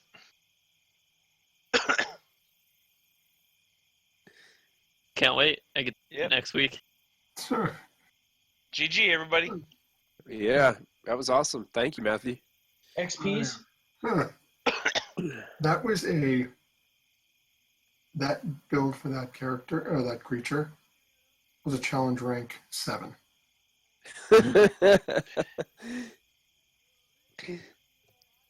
I'm not going to worry about what the hell I throw at you guys anymore. I was talking to Brandon. Yeah. I'm concerned this thing has over 160. I didn't tell him the hit points on it. It had over 160 health. I mean, Yeah, honestly, Matthew, I've discovered that challenge ratings, depending on situations, don't mean all that much. 'Cause well, it's on Tuesday, those two fire giants are both level 9 challenge ratings, plus all the other guys that were in there. yeah. Not just that, but there's also 6 of us, and challenge rating is based on a party of 4. Yeah, it changes. Yeah, it changes based on the number, but yeah, That's why I've been using the calculator to try to play with it a little better. But yeah. my concern was like, if I roll this, let's just see here. 1 attack. Oop, that's a hit dice. if it connects, and he can attack 3 times in a turn. Oh, Also, man. Blitz, as a little bit of a hint, I would say instead of one big creature, have the big creature and several little ones. Little ones could be one-hit kills for us, but it serves as a distraction and little tick damage. Yeah, I Yeah. had another encounter planned initially as well, but didn't have time to get everything put in. Yeah, that poison it hurt Tarhoon. I mean, I was down about halfway just from that one shot, but everybody else rolled a lot better. Yeah, And on my turn, I was going to go over and heal you. it's like realistically, if it had gotten around to his turn, Kepsik, how much health do you have? 38. Yeah, so realistically, if you had been hit with all 4, you would have been dead. But he rolled. Because he can do 51 damage, and well, that not even. Yeah, he rolled an 8. Come on, man. It's 3d6 plus 5 damage per attack. You can do it 3 times. Damn. But if you would have done that too, Kepsik could have used the action and killed him right after the first one. Yeah. That's 4. That'd be 8d8 damage back. See that? Yep, so all of a sudden you see the 2 of them just hit each other and they both fall down dead. But XPs, or that'll be next week. We'll do that next week when Sarah's here. Okay. Because you've got other stuff to go to with all the other little things you overcame as well that may not have been combat. But Yeah. Veneer survived with a paladin knowing his true intent, his true nature. So I think that's worth at least 2 XP. Oh man. I will point out for those who are still in the game server, it's still back here. Oh. Yeah, that fire ring, I saw that back there. So I don't have a clear the portal's in the premium cost, and I didn't have the money to pick it up. So you have a fire ringed portal because this is a demon that came from hell. So Yeah, well, I'm going to go to bed, guys. I got to work in the morning. Okie dokie. Good Oh, night. shit, we're done before midnight? it's 12:17. The last 4 sessions haven't gone past midnight.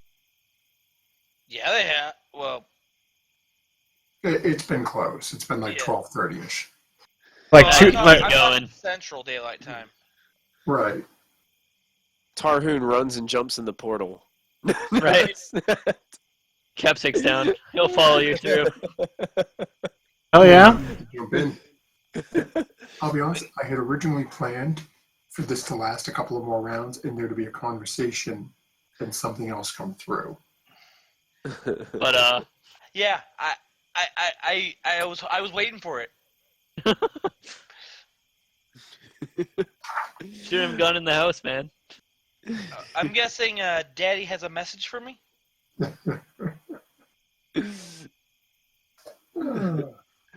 Can't give you all the cards yet, Brian. You know that. All right, guys. Well, I gotta get going. I'll see you guys later. Good Bye. to see you on Tuesday. Night, guys. Say it. Night. Oh man. Everyone say bye to JJ. I recorded a little. Hey, Bye, JJ. Catch you later, JJ. Man, that was depressing. That